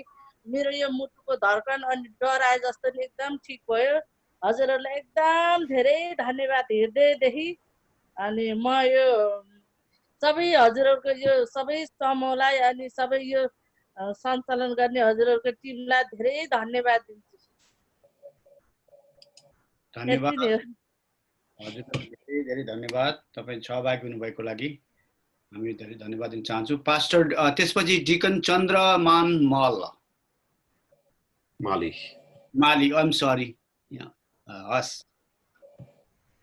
जय मसी मेरो एउटा यो मैले सुन्दै गर्दाखेरि मलाई धेरै एकदम यो साइन्ससँग रिलेटेड भएको भएर म पनि त एउटा साइन्सको स्टुडेन्ट नै हुँ। म अहिले यो साइन्ससँग रिलेटेड यस्तो कुराहरू सुन्न पाउँदा धेरै राम्रो लाग्यो मलाई। अनि मैले सुन्दै गर्दाखेरि धेरै कुराहरूमा एउटा कुरा मलाई हाम्रो पास्टर विजय कर्माचार्य सरलाई म सोध्न चाहन्छु, अलिकति बढी उहाँबाट प्रकाश होस् भनेर। मेरो क्वेसन चाहिँ सरलाई के छ भन्दाखेरि थोमस एक्युइनसको बारेमा सरले अलिकति बताइदिनु भयो भने र अर्को कलाम कस्मोलोजिकल आर्गुमेन्टको बारेमा अलिकति सरले थोरै प्रकाश पार्नुभयो भने अझ मलाई अलिकति बुझ्न चाहेको कि सरबाट। थोमस एक्विनास चर्च हिस्ट्रीको एउटा फिगर हो, चर्च फादर। उहाँको बारेमा चर्च हिस्ट्रीमा तपाईँले सुन्नुहुन्छ। पछि हाम्रो डाक्टर भजन यो चाहिँ हिस्ट्रीसँग सम्बन्धित भएकोले उहाँले एड्रेस गर्नुको राम्रो हुन्छ। अर्को कुरा चाहिँ अब फेरि मैले सुनेको नाउँ त हो, तर म प्रिपेयर छैन, फुल मेरो दिमागमा छैन सबै उहाँको बारेमा जानकारी। त्यसैले अहिले मसँग उहाँको बारेमा कम्प्लिट जानकारी छैन, थोमस एक्विनास। र अहिले थोरै जानकारीको आधारमा म नबोलौँ अहिले। कस्मोलोजीको चाहिँ मैले अघि नै भने, कसमोस भनेको चाहिँ युनिभर्स अथवा सृष्टि। अनि यो सृष्टिको अस्तित्व छ भन्नुको मतलब यसको सुरुवात छ। अघि जस्तै म यो घरमा बसिरहेको छु, यो घरको सुरुवात छ नि, कसैले यसको सुरुवातीमा नबनाएको भए अस्तित्वमा आउँदैन होइन। यो सुरुवाती कसैले नगरिकन आफसे आप त हुन आउँदैन होइन। त्यसैले यति धेरै विषम ब्रह्माण्डको अस्तित्व आफसे आफ त्यो हुन भन्ने कुरा केही नभइकन केही कुरा बनेर आउँदैन है। केही न केही कुरा बनाउनलाई तीनटा कुरा चाहिन्छ है, टाइम, स्पेस र म्याटर। अनि यो बिगिनिङ चाहिँ हुनुको मतलब यसको सुरुवात छ, यसको कारक छ। त्यो कारक परमेश्वर बाहेक अरू हुन सम्भव छैन। र साथमा यो ब्रह्माण्ड जुन प्रकारले चाहिँ एउटा सिस्टममा अघि बढिरहेको छ, सस्टेन भइरहेको छ, त्यो सस्टेनर पनि, त्यो सस्टेन हुनुमा पनि सस्टेनरको आवश्यक छ। अनि त्यो सस्टेनर परमेश्वर बाहेक अरू को हुन सक्छ? कसले चाहिँ यो ब्रह्माण्ड थामिराख्न सक्छ? यो तापक्रमदेखि लिएर हरेक कुराहरू होइन, हाइड्रोलोजी कुरादेखि लिएर पछि यो साइन्सको बारेमा म तपाईँलाई बताउँछु। एउटा लेसन त्यसको बारेमा हुन्छ। साइन्सकै बारेमा एउटा होल टपिक छ। बाइबल साइन्स पुस्तक त होइन, तर साइन्टिस्टले पत्ता लगाउनुभन्दा अगाडि धेरै कुरा बाइबलले उल्लेख गरेको छ। त्यो धेरै कुरा हामीलाई थाहा छैन त्यो कुरा। त्यसले धेरै पटक हामी साइन्स पढ्दाखेरि अब साइन्स पढ्ने मान्छेले बाइबल पढ्छ भन्ने जस्तो लाग्छ, तर साइन्टिस्ट कभर गर्नुभन्दा धेरै अगाडि बाइबलभित्र त्यो कुराहरू छ। अनि त्यसको बारेमा डिटेलमा पछि चर्चा गरौँला है भाइ। भाइको प्रश्नको लागि धन्यवाद। धन्यवाद धन्यवाद भाइलाई पनि। यसपछि अरू कोही हुनुहुन्छ जिज्ञासा राख्न चाहने आजको विषयवस्तुसँग? अविनाश सुब्बा, हजुरले समय लिइदिनुहोस्। जय मसीह सम्पूर्ण अभिषिक्त जनहरूमा, र विशेष गरी धन्यवाद दिन चाहन्छु यो समय दिनुभयो। र यो मेरो 5वां सेसन हो। मलाई एकजना इराकबाट दिदीले रेकमेन्ड गर्नुभएको थियो र लाइभमा चाहिँ आज बल्ल म घुस्न सकेँ। र विजय कर्मचार्य सरलाई म धेरै धेरै धन्यवाद दिन चाहन्छु। मेरो क्वेसन चाहिँ छैन, किनभने क्वेसन गर्नको लागि चाहिँ धेरै ठुलो बुद्धि चाहिन्छ है। र क्वेसन चाहिँ छैन, मलाई जुन एउटा मनमा लागेको कुरा, मलाई भाइब भएको कुरो चाहिँ भन्न मन लाग्यो मलाई। र धेरै धेरै धन्यवाद। र आजको जुन क्लास थियो त्यो चाहिँ हाम्रो सुपर स्ट्रक्चर भन्दा पनि फाउन्डेसन भन्ने कुरोहरूलाई मैले बुझिरहेको थिएँ। र आजको फाउन्डेसन चाहिँ लिडर्सहरूलाई मात्रै होइन, यो चाहिँ एउटा साधारणभन्दा साधारण विश्वासीलाई पनि हामीले, जब म पनि प्रभुमा आउनुभन्दा पहिला मलाई पनि जब प्रभुलाई पाएँ प्रचार गर्न मन लागिहाल्ने कि, तर प्रचार गर्दै जाँदाखेरि कतिवटा यस्तै कुराहरू जो चाहिँ डे टु डे लाइफमा चलिरहेको हाम्रो वरिपरिको इन्भाइरोमेन्ट सर्कमस्टेन्सेसहरू हुन्छ, त्यसको कुराहरूले नै हामीलाई अक्क न बक्क बनाइदिने, अधकल्चो बनाइदिने, अनि परमेश्वरको बदनाम त्यहीँबाट हुने, हामीले एन्सरै दिनु नसक्ने। अनि आज हुन्छ, भोलि हुन्छ, पर्सि हुन्छ, त्यसो भएपछि त्यो प्रचार गर्ने जुन एउटा मान्छेमा जोस जाँगर हुन्छ त्यो नै बिस्तारै मरेर गइजाने भइरहेको थियो। तर आजको क्लासले चाहिँ एकदमै असल प्रकारले हामीलाई परमेश्वरको ईश्वरीय ज्ञान नि जुन एउटा विश्वास त हामीलाई छँदैन छ त्यसलाई सपोर्ट गर्नको निम्ति वरिपरिको संसाधनहरूलाई पनि कसरी जुटाएर चाहिँ हामीले ती नास्तिक होस् या जो पनि जसले परमेश्वरलाई चिन्न भएको छैन उसलाई हामीले उनीहरूलाई हामीले सही एउटा उनीहरूलाई जुन चिज चाहिएको हुन्छ त्यसमा चाहिँ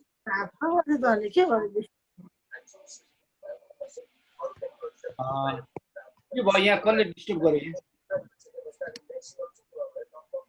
सही मसी सुन्नु यहाँ कसले बोलिराख्नु भएको छ उहाँले हजुरले म्युट गरिदिनुस् त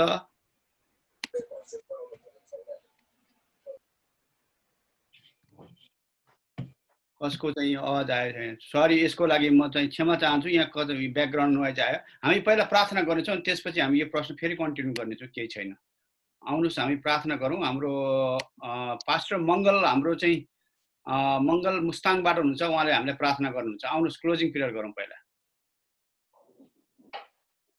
सबैजनालाई जय मसी प्रार्थना गर्नेछौँ कोरोनाको लागि यसै प्रभु तपाईँ अति नै महान अति कृपालु अति नै दयालु परमेश्वर साथै तपाईँले आज हामीलाई यो समय यो मौका यो अवसर दिनुभयो प्रभु तपाईँलाई धन्यवाद प्रभु तपाईँको छोरा अनि विजय कर्मचारी तपाईँको दासलाई प्रभु तपाईँको हातमा सुन्दैछौँ साथै तपाईँको छोरालाई जुन ज्ञान गुरु तपाईँले दिनुभयो आज हामीले नबुझेको कुराहरू गहिराएर भित्र रहस्यमय कुराहरू हामीलाई बताउनलाई तपाईँले सहायता गर्नु तपाईँको अस्तित्व तपाईँ महान हुन्छ सबै कुराको अधिकार तपाईँमाथि छ तपाईँले सबै कुरालाई अधीनमा राख्नुहुन्छ भन्ने कुरा तपाईँ बाहेक अरू कुनै तत्त्व छैन भन्ने कुराहरू तपाईँले हामीलाई देखाउनु भयो प्रभु त्यो हृदयमा त्यो कुराहरू हालिदिनु भयो प्रभु तपाईँलाई धन्यवाद छ प्रभु तपाईँको छोराको ओर्जिबाट भइकन तपाईँलाई बोल्नुभयो प्रभु तपाईँलाई धन्यवाद छ प्रभु अनि सुसमाचार कसरी सुनाउने र अनि मानिसहरूको बिचमा कसरी यो कुराहरूलाई बताउने भन्ने कुरालाई हामी जान्न पायौँ प्रभु तपाईँलाई धन्यवाद अनि विशेष प्रार्थना गर्दछौँ तपाईँको योजनाको लागि अब हामीलाई यो अनि यो प्रार्थना अनि तपाईँको चरणमा राख्छु यो आजको सङ्गतिहरू अनि यो प्रभु यो वचनको भागहरू तपाईँको हातमा सुन्दैछौँ अनि यो वचन सुनेर मात्रै होइन आफ्नो जीवनमा लागू गर्नलाई आफ्नो दैनिक जीवनमा लागू गर्नलाई सुसमाचार कुराहरूमा मानिसहरूसँग भेटघाट गर्ने कुराहरूमा असल तरिकाले यो कुराहरू बताउनलाई हामीलाई ज्ञान बुद्धि दिनुभएको छ तपाईँले धन्यवाद छ अझै यो जोस जाँगरहरू अझै वृद्धि हुन सकेको होस् त्यो सिरार जान नसकेको होस् अनि हामी तपाईँको चरणमा आजको क्लास तपाईँको हात सुन्नु तपाईँको छोराहरूलाई पनि तपाईँको आशिषले बसाउनुहोस् अझै प्रभु राम्रो राम्रो वचनहरू अझै तपाईँले खोलिदिनुहोस् तपाईँको इच्छा योजना उहाँसँग भएको होस् जति पनि तपाईँको छोराछोरी टिचरमा हुनुहुन्छ उहाँलाई असल ज्ञान बुद्धिलाई भरिदिनुहोस् अझै उहाँलाई तपाईँको हात आउनुको र कृपा तपाईँको प्रेम उहाँहरूसँग रहेको होस् भन्दै सबै कुरा तपाईँको हात सुन्दै आजको सङ्गति तपाईँको चरणमा राख्दै अनि यो वचनको भाग तपाईँको हातमा सुन्दै माग्दछु आशिष नासरत येशू ख्रीष्टको नाममा आमेन धन्यवाद पास्टर मङ्गल नेपालीज्यूलाई हामीसँग हस् हजुर अब पास्टर यो अघिको क्वेसनलाई हजुरले लिइदिनुहुन्छ हजुर उहाँले प्रश्न गर्नुभएको होइन तर भन्दै हुनुहुन्थ्यो अविनाश भाइ तपाईँको कम्प्लिट भएको हो है अघि के भन्दै हुनुहुन्थ्यो उहाँको कम्प्लिट भएको छैन जस्तो हजुर भाइ हजुर जय मसी क्षमा चाहन्छु बिचमा इन्टरप्ट भयो क्वेसन चाहिँ होइन मेरो तर यसमा एउटा सानो कम्प्लिमेन्ट जस्तो हो र त्यस्तो हुँदै गर्दाखेरि चाहिँ आजको वचनले चाहिँ थप टेवा पुग्न सक्यो मलाई अब स्पेसियल्ली मेरो आफूलाई म यहाँनिर प्रस्तुत गर्न चाहन्छु है किनभने धेरैवटा मेरो पनि साथीहरू छ अनि उनीहरू धेरै ज्ञानी छ कसै साइन्स पढ्ने कसै जियोग्राफीको अनर्सहरू गर्ने तर अब म चाहिँ अब त्यति साह्रो पढे लेखेको छुइनँ तर पनि परमेश्वरले जुन हामीलाई एउटा ईश्वरीय ज्ञान दिनुभएको छ त्यो ईश्वरीय ज्ञान चाहिँ अन्य मित्रहरूले नबुझिदिने क्या त हामीले भन्दाखेरि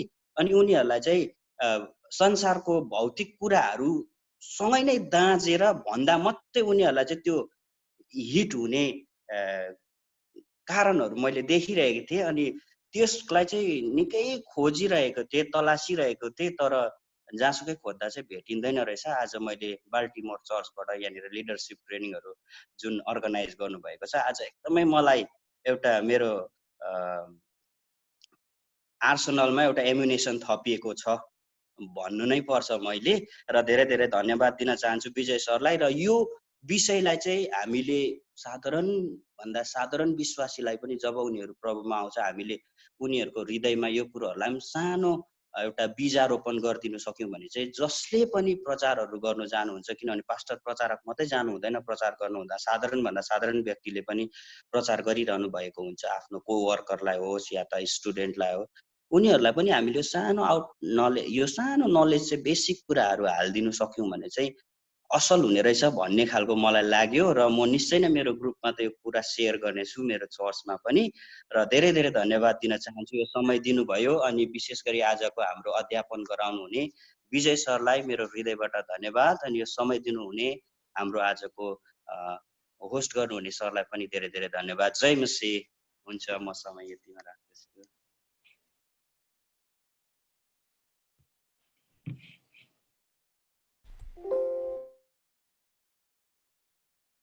थ्याङ्क यू सो मच। त्यसपछि चाहिँ यसलाई केही प्रकाश पार्नुहुन्छ कि हजुरले के चाहिँ म पास्टर नोर्बु सरले हात उठाउनु भएको जस्तो लाग्यो मलाई। त्यही त।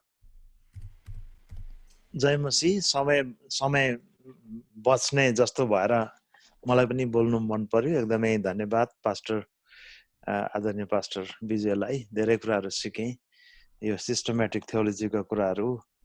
र दुईटा कुरा मलाई एकदमै खड्केको चाहिँ अब यो प्रश्न होइन, थप कमेन्ट मात्रै। हामी इसाईहरूले नै, हामी सो कल्ड अब विश्वासी इभान्जलिस्ट प्रचारकहरूले, पास्टर्सहरूले एकदमै जीवनमा सिचुएसन हामीले भोग्नै पर्छ, सुसमाचार सुनाउनै पर्छ। सुनाउँदै जाने क्रममा कस्तो व्यक्ति पर्छ हामीलाई थाहा हुँदैन। नास्तिक हो कि आस्तिक हो कि अथवा ब्याकस्लाइडेड क्रिस्चियन हो कि स्टुडेन्ट हो कि साइन्सको विद्यार्थी हो कि कृषक हो कि हामीलाई थाहै हुँदैन। र पहिला चाहिँ नै हामीले मान्छे एउटा हाम्रो लक्षित व्यक्तिको है, टार्गेट व्यक्तिको कसलाई हामीले सुसमाचार सुनाउने जमर्को गरिरहेका छौँ, कसलाई एप्रोच गरिरहेका छौँ, त्यो हामीले जान्नु पनि पर्ने रहेछ। अनि यो शिक्षाले चाहिँ अझै थप एक लेभलको निडरपन, साहसीपन मेरो जीवनमा थपिदिएको छ।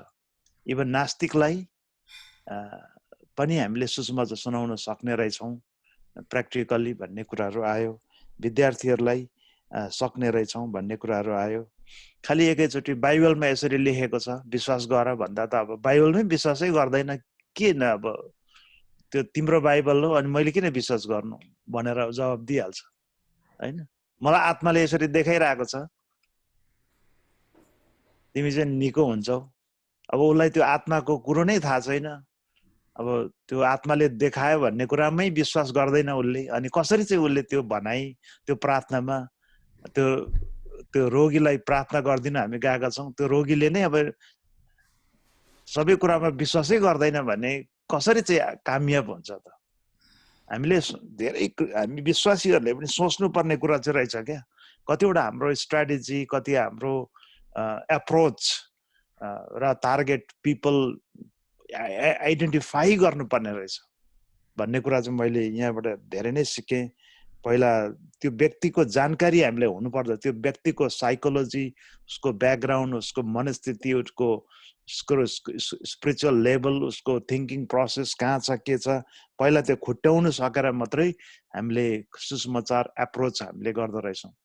मैले धेरै चारित्मिक नियमबाट सुसमाचार सुनाएँ, अघि नै भने साँच्चै नै पहिल्यै ओपनिङ स्टेटमेन्टमै God loves you and has a wonderful plan for your life होइन, अघि हामीले सुनिहाल्यौँ। अब त्यो व्यक्तिलाई गड नै छैन भन्ने विश्वास गर्छ भने त त्यो स्पिरिचुअल लज 4 बुकलेट त अब त्यो त बेकामको भइगयो। अब कामै छैन, फर्स्ट स्ट्राइकमै उसले त अब क्यान्सल गरिहाल्छ। म विश्वासै गर्दिनँ परमेश्वर छ भन्ने। तर यो एप्रोचबाट गयौँ भने चाहिँ सजिलो पर्ने रहेछ भन्ने मलाई एकदमै लाग्यो। अनि अर्को कुरो चाहिँ आजभोलि मान्छेले सुसमाचार किन सुन्दैन? अघि हामीले धेरै सुन्यौँ होइन। अब मानिसहरू पेनफुल छ, मानिसहरू इन्जस्टिसबाट गएको छ, इभिल संसारमा छ, मल्टिप्लिसिटी को विश्वास राख्दछ अथवा सिम्प्लिसिटी अथवा बेवास्तापन होइन। मलाई चाहिँ के पनि लाग्छ भने कस्तो जमात छ भने एकदमै च्यालेन्जिङ चाहिँ के जमात छ भने कस्तो प्रकारको मानिसहरू संसारमा आज विद्यमान छ भने जो तर्क गर्छ, साइन्सको तर्क गर्छ, नास्तिकवादको तर्क गर्छ, ईश्वरवादको बरु विरोध गर्छ, त्यो व्यक्तिलाई यो प्रकारको एप्रोच दिएर हामीले सुसमाचार सुनाउनु, उसँग डिस्कस गर्नु, डिबेट गर्नु मजा आउँछ अनि आशा हुन्छ त्यो व्यक्ति आउँछ भने। तर अर्को यस्तो प्रकारको व्यक्तिहरू छ, जमातहरू छ जसलाई चाहिँ कुनै ज्ञानै छैन, जसलाई वास्तै छैन, यदि केयरलेस छ मान्छे, तर्क गर्नु पनि चाहँदैन, यस पनि छैन, नो पनि छैन, न उसले साइन्समा विश्वास गरेको छ, न परमेश्वरमा विश्वास गरेको छ, न आस्तिक हो न नास्तिक हो, उसलाई कुनै पनि प्रकारको सरोकारै छैन, खालि खानु र जिउनु मात्रै, मोज मस्तीमा मात्रै उसको जीवन चाहिँ व्यतीत भइरहेको छ भने, उसले कुनै चासो नै देखाउँदैन भने न उसको तर्क छ, न गाली छ, न उत्तर छ है, न प्रश्न छ, न उसँग जवाबै छ। त्यो खालको त्यो जमातको मानिसहरू तपाईले आज धेरै पाउनुहुन्छ। ल ल भन्छ, एकदम इजी गोइङ मानिस छ, तर they are the hardest people to bring in Christ. यस कारणले मलाई चाहिँ यो च्यालेन्ज छ के, त्यो समूह, त्यो मेन्टालिटी भएको मान्छेलाई चाहिँ कसरी एप्रोच गर्ने होला। यी सबै कुराहरू भन्दा उसको त्यो ज्ञानै छैन, उसले थिङ्किङ प्रोसेसमै आउनै चाहँदैन, त्यो डिबेटमा आउनै चाहँदैन, एकदम okay easy going comfortable life छ उसको, न ईश्वरको कुरा बुझ्छ न बुझ्न चाहन्छ, ऊ व्यस्त छ, खानु र पिउनुमै व्यस्त छ, ल ल भन्छ, ऊ शान्ति प्रेमी जस्तो देखिन्छ, तर still he is very much complicated person.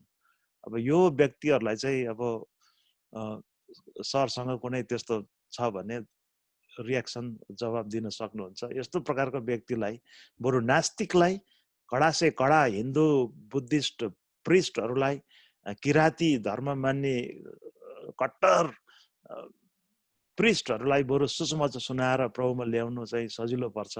तर यो प्रकारको इजी गोइङ फ्लोमा गोइङ अर्को जमात छ, यो यस्तो प्रकारको मानिसहरूलाई चाहिँ सुसमाचार सुनाएर कन्भिन्स गर्न चाहिँ धेरै गाह्रो छ। Thank you. सरको केही छ भने बताइदिनुहोस् यो लाइनमा है, यो प्रश्न त होइन तर एउटा धेरै अनुभव छ। तपाईले अब क्रुसेडमा यति धेरै वर्ष सेवाकाई गर्नुभयो, अनि क्रुसेडको फाउन्डेसनल मिनिस्ट्री भन्नु नै एउटा चाहिँ नि इभान्जेलिजम र डिसाइपलशिप हो। अनि त्यस अर्थमा मलाई जहाँसम्म लाग्छ अनुभवको रूपमा तपाईँ धेरै अनुभव गर्नुहुन्छ। तरै पनि आफ्नो जिज्ञासा राख्नु, प्रश्न राख्नु चाहिँ तपाईँको नम्रता हो। मलाई थाहा छ तपाईँलाई धेरै हदसम्म थाहा पनि छ। अनि मैले अघि भने जस्तै एउटा वास्तविकता मलाई के लाग्छ भने हरेक एउटा युग छ। अघि मैले भने एक टाका चाहिँ नि अब कुनै कन्टेक्स्टमा फर स्पिरिचुअल ल पनि एकदमै इफेक्टिभ छ। जस्तै हाम्रो फिलिपिन्समा म पढ्दाखेरि अब त्यो क्रिस्चियन कन्ट्री भनेर भन्छ, हुन त त्यहाँ क्याथोलिक मेजोरिटी छ, तर मैले फर स्पिरिचुअल ल सेयर गर्दाखेरि ग्रहण नगरेको भनेको बिरलै त्यहाँ छ। किनभने उनीहरूलाई एक्सपोजर भइसकेको छ, क्रिस्चियन कन्ट्री हो, यस क्रिस्टको बारेमा विश्वास गर्छु भन्छ, उनीहरूलाई त्यो गाह्रो छैन। तर कतिवटा कन्टेक्स्टमा चाहिँ फेरि विशेष गरिकन यङ्गर जेनेरेसनहरू साइन्स पढ्नेहरूको कन्टेक्स्टमा चाहिँ उनीहरूको सुरुवातै त्यहाँबाट हुन्छ। म परमेश्वरको अस्तित्वमा विश्वास गर्दैन, सो वाट, अनि कहाँबाट सुरुवात गर्ने त भन्ने कुरा गर्दाखेरि चाहिँ नि अनि एउटा त्यस्तो जमातको लागि पनि एउटा हामी यो एप्रोचमा पनि हामी गर्न सक्छौँ भन्ने चाहिँ एउटा तरिका हो। त्यसैले यो 12वटा फाउन्डेसनल इसाई विश्वासका 12वटा फाउन्डेसनल लेसनमा नम्बर 1 लेसन नै के हो, परमेश्वरको अस्तित्वमा चाहिँ हामीले मात्र विश्वास गर्ने होइन, तर हामीले अरूलाई कसरी सेयर गर्ने भन्ने बारेमा। तर अब जमात त धेरै खालको जमातहरू छ है। अब धेरै खालको जमातले धेरै खालको उनीहरूको एक्सपेक्टेसन भिन्नै हुन्छ। फेरि सबैजना वास्तवमा साल्भेसन चाहेर चर्च आउँदैन। कतिलाई चाहिँ वास्तवमा रोग लागेको कारणले गर्दाखेरि, कोही परिवारमा झगडा भयो, कतिलाई अशान्ति भयो, जाने ठाउँ कहीँ पनि छैन। तर चाहिँ अधिकांश मान्छेहरू चाहिँ हाम्रो पास्टर नर्मली भन्नुभयो जस्तै हाम्रै समाजमा पनि उनीहरूले त्यो आवश्यकता नै महसुस गर्दैन। हामीसँग पैसा छ, रुपियाँ छ, समाज छ, हाम्रो संस्कार छ, हामी यतिकैमा ठिक छ भने हामीलाई खबर काम नगर भन्ने कुराहरू। अनि हिजो भर्खरकै पनि केसमा पनि एकजना भाइ आउनु भएको थियो, अनि उहाँको आमालाई क्यान्सर भएको थियो, अनि हाम्रो युथ लिडरले के अरे क्वायर लिडरले सुसमाचार सुनाउनु भयो। उहाँले ग्रहण गर्नुभयो, विश्वास गर्नुभयो, तर उहाँ बित्नुभयो। तर विश्वास गर्नुभएको कारणले गर्दाखेरि उहाँमा आएको भिन्नताले परिवारमा सरप्राइज चाहिँ छ फेरि। तर बित्नुभयो जुन कारणले गर्दाखेरि अनि त्योभन्दा पनि अनि उहाँको श्रीमानले एकदमै सतायो, अति दुःख दियो। हामीलाई पनि अब नआउने भन्यो, घरमा हामीलाई चाहिँ स्वागत नै गरेन, कहिले पनि क्रिस्चियनहरू कहिले नहोले भनेर भन्यो। त्यो सामाजिक प्रेसरले गर्दाखेरि तर एकदमै धनाढ्य मान्छेहरू, तर जग्गा जमिन धेरै भएकाहरू, अनि उनीहरूमा के लाग्छ भने हाम्रो आफ्नै समाज छ, संस्कार छ, बेकारमा किन खलबलाउन आएको तिमीहरू? तिमीहरूलाई विश्वास गर्यो भनेदेखि त हामीलाई बाइकट गरिदिन्छ, यहाँ परिवारबाट समाजबाट बाइकट गरिदिन्छ, त्यो खलबलाउने काम नगर, घरमै नआऊ तिमीहरू भनेर त्यस्तो भन्थ्यो। त्यही बाउको लयमा लागेर छोराछोरीहरू पनि त्यस्तै खालको व्यवहार गर्न थाले, कहिलेकाहीँ बाटोमा भेट्दा पनि नचिन्ने थियो। तर हिजो चाहिँ आमा बितेपछि भेट्न आयो मलाई, हामीले चर्चमा केही गर्नुपर्छ कि भनेर, अनि फेरि मैले गस्पललाई प्रयोग गरेँ। अनि मरेपछि गाडे कि जलाए कि भन्ने कुराले उसको डेस्टिनेसनलाई डिटर्मिन गर्ने होइन, त्यो जिउँदाखेरिको उहाँको विश्वासको कुरा हो। अनि विश्वास भन्ने कुरा यो हो भनेर फेरि बताउँदाखेरि प्रार्थना गर्दाखेरि त्यो मैले पछिमा चाल पाएँ कि त्यो मान्छे यति धेरै रोइ। त्यसैले एक ताका चाहिँ नि उसलाई कहिले पनि फिल भएको थिएन, त्यो गस्पेलको निदै थिएन, किनकि अब धनाढ्य छ, पैसा छ, गाडी चढाएको छ, कामै गर्दैन, काम पनि के छैन, ठुलो घरमा बस्छ, घुमेर हिँडेको छ। तर जब चाहिँ नि आमा बित्नु भएर अनि आमाको चाहिँ नि उसले मिस गर्न थाल्यो, उसले निड फिल गर्न थाल्यो कि म पनि त्यो ठाउँमा जान्छु भन्ने कुराहरू है। त्यसैले गर्दाखेरि अब हामीले प्रयास गर्नु हुँदैन, एउटै खालको एप्रोच हुँदैन। सबैलाई चाहिँ नि ल यो परमेश्वरको अस्तित्वको बारेमा हामी चर्चा गरौँ भनेर 4वटा एप्रोच म तपाईँलाई बताउँछु भनेर सुरुवात गर्यो भने कसैले मतलबै छैन, किनकि कसैले लागु हुँदैन। तर इनकेस कसैले परमेश्वरको अस्तित्वमा विश्वास गर्दैन भने त्यति बेला हामी कसरी प्रिपेयर भनेर त्यो लेभललाई पनि भन्ने एउटा यो एप्रोच मात्रै हो। तर अब समाजमा त धेरै थरीका मान्छेहरू हुन्छन्। मुख्य कुरा भनेको चाहिँ अब हामीले प्रयास छोड्नु हुँदैन, प्रार्थना गर्न छोड्नु हुँदैन, अनि कुनै पनि मौकामा हामीले सेवा गर्न छोड्नु हुँदैन। कहिलेकाहीँ हाम्रो जीवन सेवा नै सुसमाचार बन्छ। निस्वार्थमा हामीले निरन्तर सहायता गऱ्यौँ भनेदेखिलाई मलाई लाग्छ कुनै तौरले विश्वासमा आउनुहुन्छ होला। तर यस्तै भन्ने ब्ल्याक एन्ड व्हाइट चाहिँ जवाब मसँग पनि छैन, जुन कुरा पास्टर नोर्बललाई थाहा छ, आफ्नै जीवनमा पनि धेरै अनुभव छ उहाँलाई। धन्यवाद पास्टर बललाई। अब यसपछि हामी चाहिँ अब लगभग अन्तिममा आइपुगेका छौँ। यहाँ पास्टर मङ्गल नेपाली मुस्ताङको पास्टर बा हुनुहुन्छ। तपाईँले आफ्नो चाहिँ इमेल फोन नम्बर हामीलाई दिनुभयो भने हामी तपाईँलाई सम्पर्क गर्नुहुन्थ्यो। तपाईँको सम्पर्क हामीसँग छैन, तपाईँको फेसबुक पनि हामीले भेटेनौँ। त्यसैले पास्टर मङ्गललाई म आफ्नो फोन नम्बर हाम्रो इनबक्स गरिदिनु अनुरोध गर्दछु यहाँ तल च्याटमा। पास्टर मङ्गल नेपाली फ्रम मुस्ताङबाट हुनुहुन्छ। अघि प्रार्थना गर्नुभएको थियो, अहिले जानुभयो कि हुनुहुन्छ थाहा भएन। हजुर, यहाँ एकजना हाम्रो विशेष व्यक्ति पनि हुनुहुन्छ, तपाईँहरूले रेकगनाइज गर्नु भएको छ कि छैन पहिला? हजुर, मित्र पनि हो उहाँ, हाम्रो आकाश श्रेष्ठ। पास्टर आकाश अनम्युट गरिदिनुहोस् न पास्टर। उहाँलाई गरेको छु हजुरको गर्नुभयो। हजुर अनम्युट हुनुहुन्छ पास्टर आकाश। हजुर ठिकै छ, म सुन्दैछु। पनि उहाँ जोडिनुहुन्छ प्रभुको वचन सुन्ने कुरामा, सिक्ने कुरामा एकदमै प्यासी तृषित, तर वास्तवमा अनुभवले फेरि एकदमै खारेको व्यक्ति हो। धेरै लामो समयदेखि बाल सङ्गतिमा उहाँले सेवाकाई गर्दै हुनुहुन्छ, पास्टरै सेवाकाईमा हुनुहुन्छ, र विशेष गरिकन इटहरीमा र पूर्वी भेगमा चाहिँ अनि उहाँको राम्रो नेटवर्क छ पास्टर्सहरूको बिचमा। अनि त्यस कारणले गर्दा उहाँ जोडिनु भएकोले गर्दाखेरि हामीले पहिला रेकगनाइज गरेन, मलाई याद भएन। हामीले चाहिँ उहाँलाई आएकै दिनदेखि याद गरेका छौँ। धन्यवाद म प्रश्न गर्दैछु, तर आज चाहिँ अब लाइन गएको कारणले गर्दाखेरि प्राय मैले त्यति साह्रो राम्रो सुन्न सकिनँ। हाम्रो अहिले अघिदेखि लाइन गएको छ, यो हाम्रो हावान्डेरी आएर लाइनको तारमाथि घरको टिनी गएर बसेछ, 2-4 घन्टा लाइनै गयो। त्यही भएर मलाई चाहिँ सजिलो के छ भने पास्टर विजय कर्मचारीज्यूलाई पास्टर मैले बुझिनँ मलाई पठाइदिनुहोस् भने उहाँले सट्टै पठाइदिइहाल्नुहुन्छ। त्यसलाई हेर्न चाहिँ फेरि मलाई सजिलो छ कि तर अहिले त फेसबुकमा छ, त्यही भएर मलाई सजिलो छ, म हेर्छु त्यसबाट। धन्यवाद पास्टर बा हजुरलाई। हामीले उहाँलाई चाहिँ राम्रै के अरे माछा मार्ने मान्छे भनेर सुरुकै दिनदेखि समातेका छौँ पास्टर बा। त्यसरी चाहिँ उहाँलाई हामीले चाहिँ क्वेसन पनि धेरै राम्रो गरिराख्नु भएको छ उहाँले। ल आउनुहोस्, अब कसैको हाम्रो जिज्ञासाहरू केही छैन भनेदेखि हामी प्रार्थना गरेर छुट्नेछौँ आज। अब हाम्रो आज यो अन्तिम छुटाइको प्रार्थना हामी गरिदिनुको लागि र केही अगाडि सानो एउटा कुरा भनौँ होला।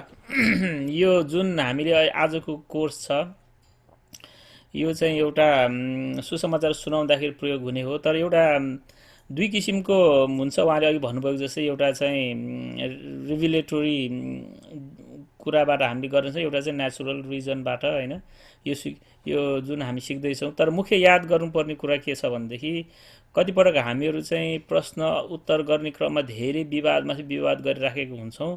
तर एउटा अनुभवबाट चाहिँ के छ, कतिपटक धेरै विवाद गर्ने मान्छेले खालि जित्न मात्रै खोज्छ, विश्वास गर्दैन। त्यसकारण धेरै विवाद गर्ने मान्छेसँग समय धेरै खेर फाल्नु पनि हुन्छ जस्तो मलाई लाग्दैन होइन। त्यस कारणले गर्दाखेरि हामीले अर्को एउटा सोच्नुपर्ने, हामी विवाद गर्दा जित्नै पर्छ भन्ने छैन, हार्दाखेरि पनि हुन्छ। तपाईँले एकदम राम्रो भन्नुभयो, तपाईँ जित्नु भयो भनेर भन्दाखेरि पनि एकदमै त्यो कुनै पनि कुरा होइन। हामी यो एउटा कन्सेप्ट हामीले लिनुपर्छ कि हामी यो उहाँहरूलाई सुसमाचार सुनाउने क्रममा, परमेश्वरको बारेमा भन्ने क्रममा जित्नु हाम्रो, विवाद जित्नु हाम्रो कुरा होइन, तर आत्मा जित्नु चाहिँ मुख्य कुरा हो होइन। त्यो याद गर्नुपर्छ। त्यसकारण हामी अब एकदमै मैले यो पाएँ भनेर कहिले अब उनीहरूलाई हराउनु खोज्ने हामीमा कहिलेकाहीँ त्यो आउँछ कि, अनि हार्यो भनेदेखि मान्छेले विश्वास गर्दैन। त्यस कारण जित्यो भने बरु विश्वास गर्न सक्छ होइन। त्यसकारण यो मैले भन्नु खोजेको कुरा चाहिँ यो जुन हामीले उहाँले एकदमै राम्रो टुल्स दिनुभएको छ, अब म उसलाई भनिदिन्छु अब उसले के गर्छ, अब उसले भन्ने भने त्यो किसिमले नलिनुहोस्। त्यो चाहिँ एउटा इन्डाइरेक्टली यस्तो पनि त हो नि भनेर हाम्रो उहाँको दिमागमा राख्ने हो होइन। त्यसकारण हामी विवाद गरेर यो गरेर यस्तो यो हो भनेर त्यो किसिमले चाहिँ लिँदाखेरि मेरो आफ्नै अनुभव पनि थुप्रै त्यो धेरै विवाद गर्नेहरू उनीहरू खालि विवाद गरेर मात्रै रमाउँछन्, विश्वास गर्नेमा त्यति मतलब हुँदैन होइन। त्यसकारण त्यसमा धेरै खेर नफाल्नुहोस्।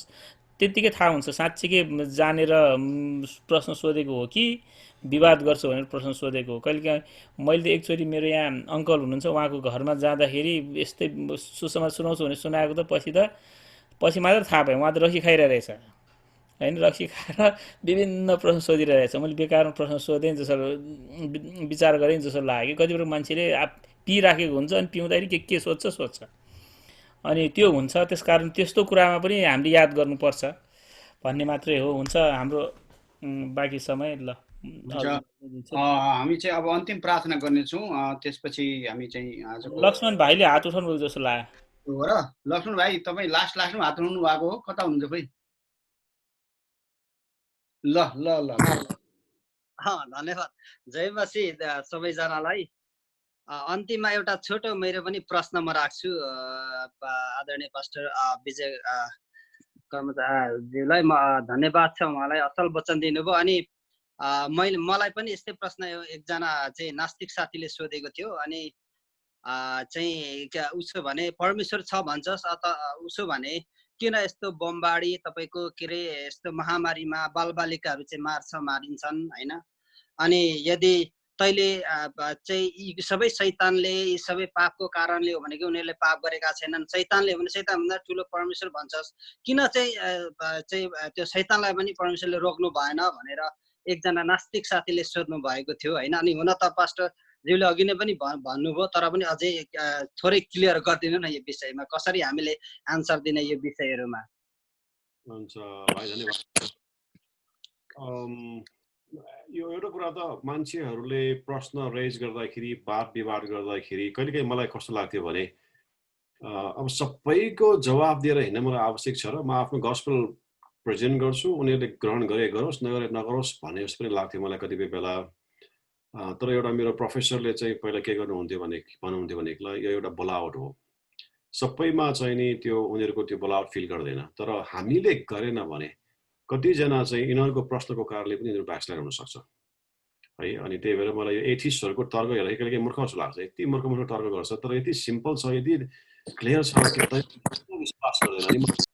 डिबेटहरू सुन्थेँ क्रिस्टोफर हिचनको बारेमा, ऊ जिउन छोड्दाखेरि, अनि यो रिचर्ड डकिन्सको बारेमा, पिटर सिङ्गर भने अस्ट्रेलियाको, यति धेरै डिबेट म सुन्थेँ, मलाई मन लाग्छ। अनि कहिलेकाहीँ चाहिँ यो त समयको बर्बादी जस्तो लाग्छ।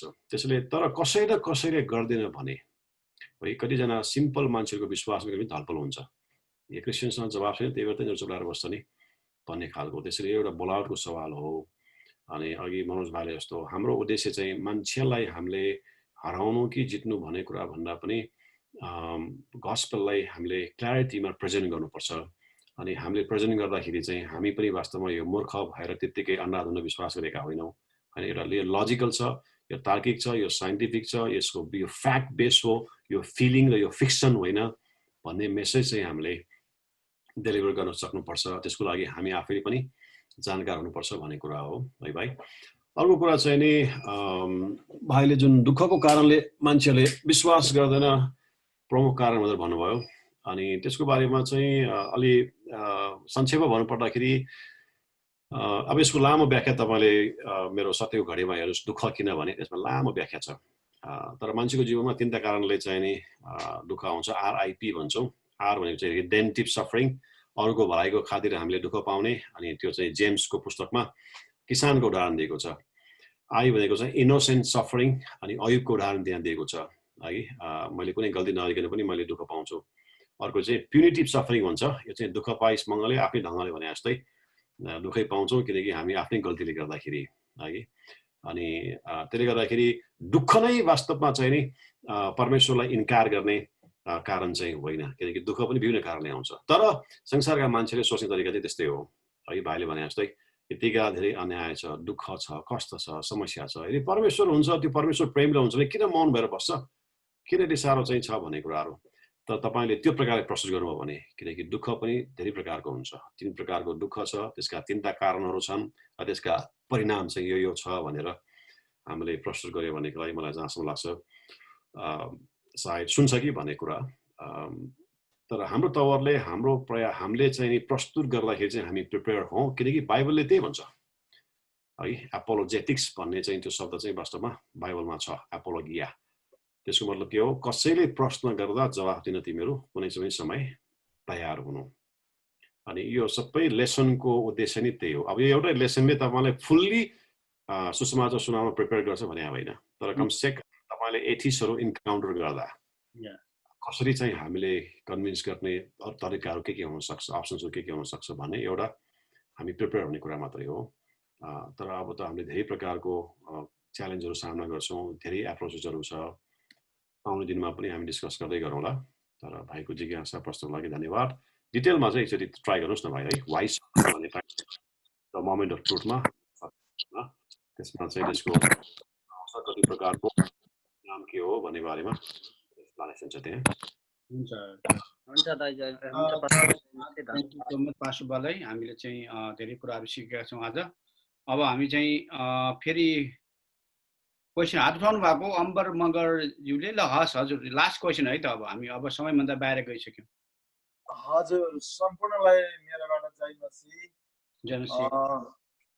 म एउटा साधारण विश्वासी हुँ हुन चाहिँ होइन, यसरी अहिले 2-3 वर्ष भयो परमेश्वरलाई पाएको। अनि जुन विजय पास्टरज्यूको धेरै पहिलादेखि विश्वास नगर्दै पनि परमेश्वरमा नहुँदै पनि मैले धेरै सत्य घडीहरू सुन्ने गर्थेँ। अनि पछाडि परमेश्वरले मौका दिनुभयो, समय दिनुभयो, अनि परमेश्वरलाई मैले पाएँ। र अनि आजको जुन यो टपिक थियो, साँच्चै नै हामीसँग बाइबल छैन भने हामी एक अर्कासँग बोल्नु पनि नसक्दो रहेछ। वास्तवमा मलाई एकजना मेरै साथीले भन्नुभयो, के तिमीले स्वर्ग देखेको छौ? के तिमीले यीशु झुन्डेर मरेको देखेको छौ भनेर धेरै प्रश्न राखे त्यहाँ मान्छेको बिचमा, बजारमा, नेपाली बजारमा। अनि मैले उहाँलाई भने के भनौँ देखिएको छैन, तर बाइबलले भन्दो रहेछ जुन देखेर विश्वास गर्ने भन्दा नदेखेर विश्वास गर्ने त्यो मानिस धन्यको हो भनेर पास्टरबाट हामीले सुन्दै थिएँ। अनि मैले उहाँलाई जवाब दिएँ, मलाई भित्रीबाट प्रार्थना गरेँ मैले। अनि मलाई जवाब दिए, तपाईँलाई म एउटा जवाब दिन्छु भने, अनि भन भने। अनि उहाँलाई मैले जवाब दिएँ, तपाईँ आमाको गर्भमा हुँदा तपाईँलाई थाहा थियो यसरी यहाँ जन्मिन्छु, अनि म भुटानमा जन्मिन्छु, अनि त्यस पछाडि नेपाल आएर बस्छु, अनि त्यस पछाडि चाहिँ अमेरिका आएर चाहिँ म गाडी किन्छु, घर बनाउँछु भन्ने यथार्थ कुराहरू तपाईँलाई सम्पूर्ण थाहा थियो त्यतिखेर भन्दाखेरि थिएन। अनि उहाँको बुवाले भन्यो, के कुरा गर्नुहुन्छ, यीशु ख्रीष्ट हनुमानको छोरा हो भने। अनि उहाँ धेरै, उसको बुवा चाहिँ भागवत गीताहरू पढ्ने बुवा हो उहाँको, अहिले पनि पढिराख्नुहुन्छ। अनि त्यो उहाँ घरमा म पनि गएँ। अनि उहाँले भन्नुभयो, भगवत गीताले भन्छ बाटोलाई खोज, अनि वेद पुराणले भन्छ सत्यलाई खोज, अनि कुरानले भन्छ जीवनलाई खोज भन्नुभयो, त्यसरी भनेको छ। तपाईँ के कुरा गर्नुहुन्छ तपाईँ भन्नुभयो। अनि मैले पहिला याद आयो मलाई योना कति योना 14:6 योना 14:6ले भन्दछ बाटो सत्य र जीवन म नै हो। मलाई भित्रीबाट त्यो के आयो भने अनि योना 14:6 फुत्तै निकाले मोबाइलबाट र अनि पढ्न दिए ती बुढालाई, हाम्रो आफ्नै पर्छ। अनि म त भर्खर विश्वासी भएको, उहाँहरूले मेरो ब्याकग्राउन्ड सबै थाहा छ। अनि उहाँले पढ्यो बाटो सत्य र जीवन म नै हुँ। यहाँ एउटै बाइबलमा भन्दैछ बाटो अनि सत्य जीवन म नै हुँ। उनै ईश्वरलाई हामीले पछ्याएको छु अङ्कल भनेर भन्दाखेरि उसले पढ्यो। त्यो पद पढेपछि उहाँले अनि केही जवाब दिनु भएन। अनि तपाईँलाई कसले भन्नुभयो? हनुमानको छोरा यीशु भनेर भनेको, फिल्ममा देखेको, महापुराणमा हेरेको उहाँकै त छोरा भन्नुभयो। अनि जुन यो पद दिएपछि चाहिँ उहाँ एक नै दुई भयो। अनि मेरोमा 2-3 चोटि आउनुभयो। हुन त म साधारण विश्वासी हो। अनि धेरैजनाले प्रश्न राख्छ। अनि आज जुन टपिक थियो साँच्चै नै परमेश्वर हामीसँग छ। यदि परमेश्वर छैन भने किन हजारौंले विश्वास गर्छ, किन वृद्धि हुँदै जान्छ? मैले त्यो बाबैलाई भने हिजोसम्म म कस्तो टाइपको मान्छे थिएँ होला, अहिले हजुर मेरो जीवन यसरी परिवर्तन भएको छ उहाँलाई पाएर। आज तिनै परमेश्वरलाई हामीले पछ्याएको भनेपछि उहाँले नि धेरै बुझ्नु भएको छ। अनि बाइबल पनि दिनु भएको छ। अनि आजका यो जुन वचनबाट पनि धेरै मलाई पनि जिज्ञासा राख्नलाई इच्छा आयो। अनि म साधारण हो, म यो चोटिसँग 4 चोटि भयो बसेको, तर म निरन्तरै बस्ने कोसिस त गर्छु, तर मेरो जबले गर्दाखेरि पाउँदैन। अनि जब छुट्टी भएको दिन चाहिँ म अवश्य मिस गर्दिनँ। यो जुन लिङ्कहरू मैले पास्टर बाबु नरबु तामाङज्यूबाट मैले पाउन सकेँ। अनि उहाँलाई पनि धेरै धन्यवाद होस्। अनि आजको सङ्गतिमा पनि बस्नु पाए धेरै अति नै खुसी छ। फेरि पनि सम्पूर्णलाई जय मसीह। हस्, थ्याङ्क यू सो मच। हुन्छ, अब हामी प्रार्थनातिर जाउँ होला। साथै उहाँको क्वेसन भन्दा पनि खासै आएन। त्यसपछि अब हामी अन्तिम प्रार्थना गर्नेछौँ। हाम्रो एल्डर चक्रलाल महर्जन पाटन कोइनिया चर्चबाट हुनुहुन्छ। उहाँलाई हामी स्वागत सहित यो अन्तिम छुटाइको हाम्रो प्रार्थना लिड गरिदिनु अनुरोध गर्दछु। आउनुहोस्, हामी सबैजना सहभागी हुनेछौँ।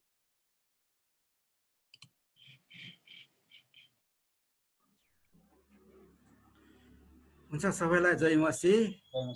सबै पास्टर अगुवाजनहरूलाई धेरै धन्यवाद। म पनि यसरी तपाईँको उसमा चाहिँ सहभागी भएर सिक्ने अवसर र मौका पाएको छु। प्रभुलाई धन्यवाद होस्। र आजको टपिक चाहिँ एकदमै इम्पोर्टेन्ट हो र धेरै मानिसले प्रश्न गरिने यो प्रश्न हो।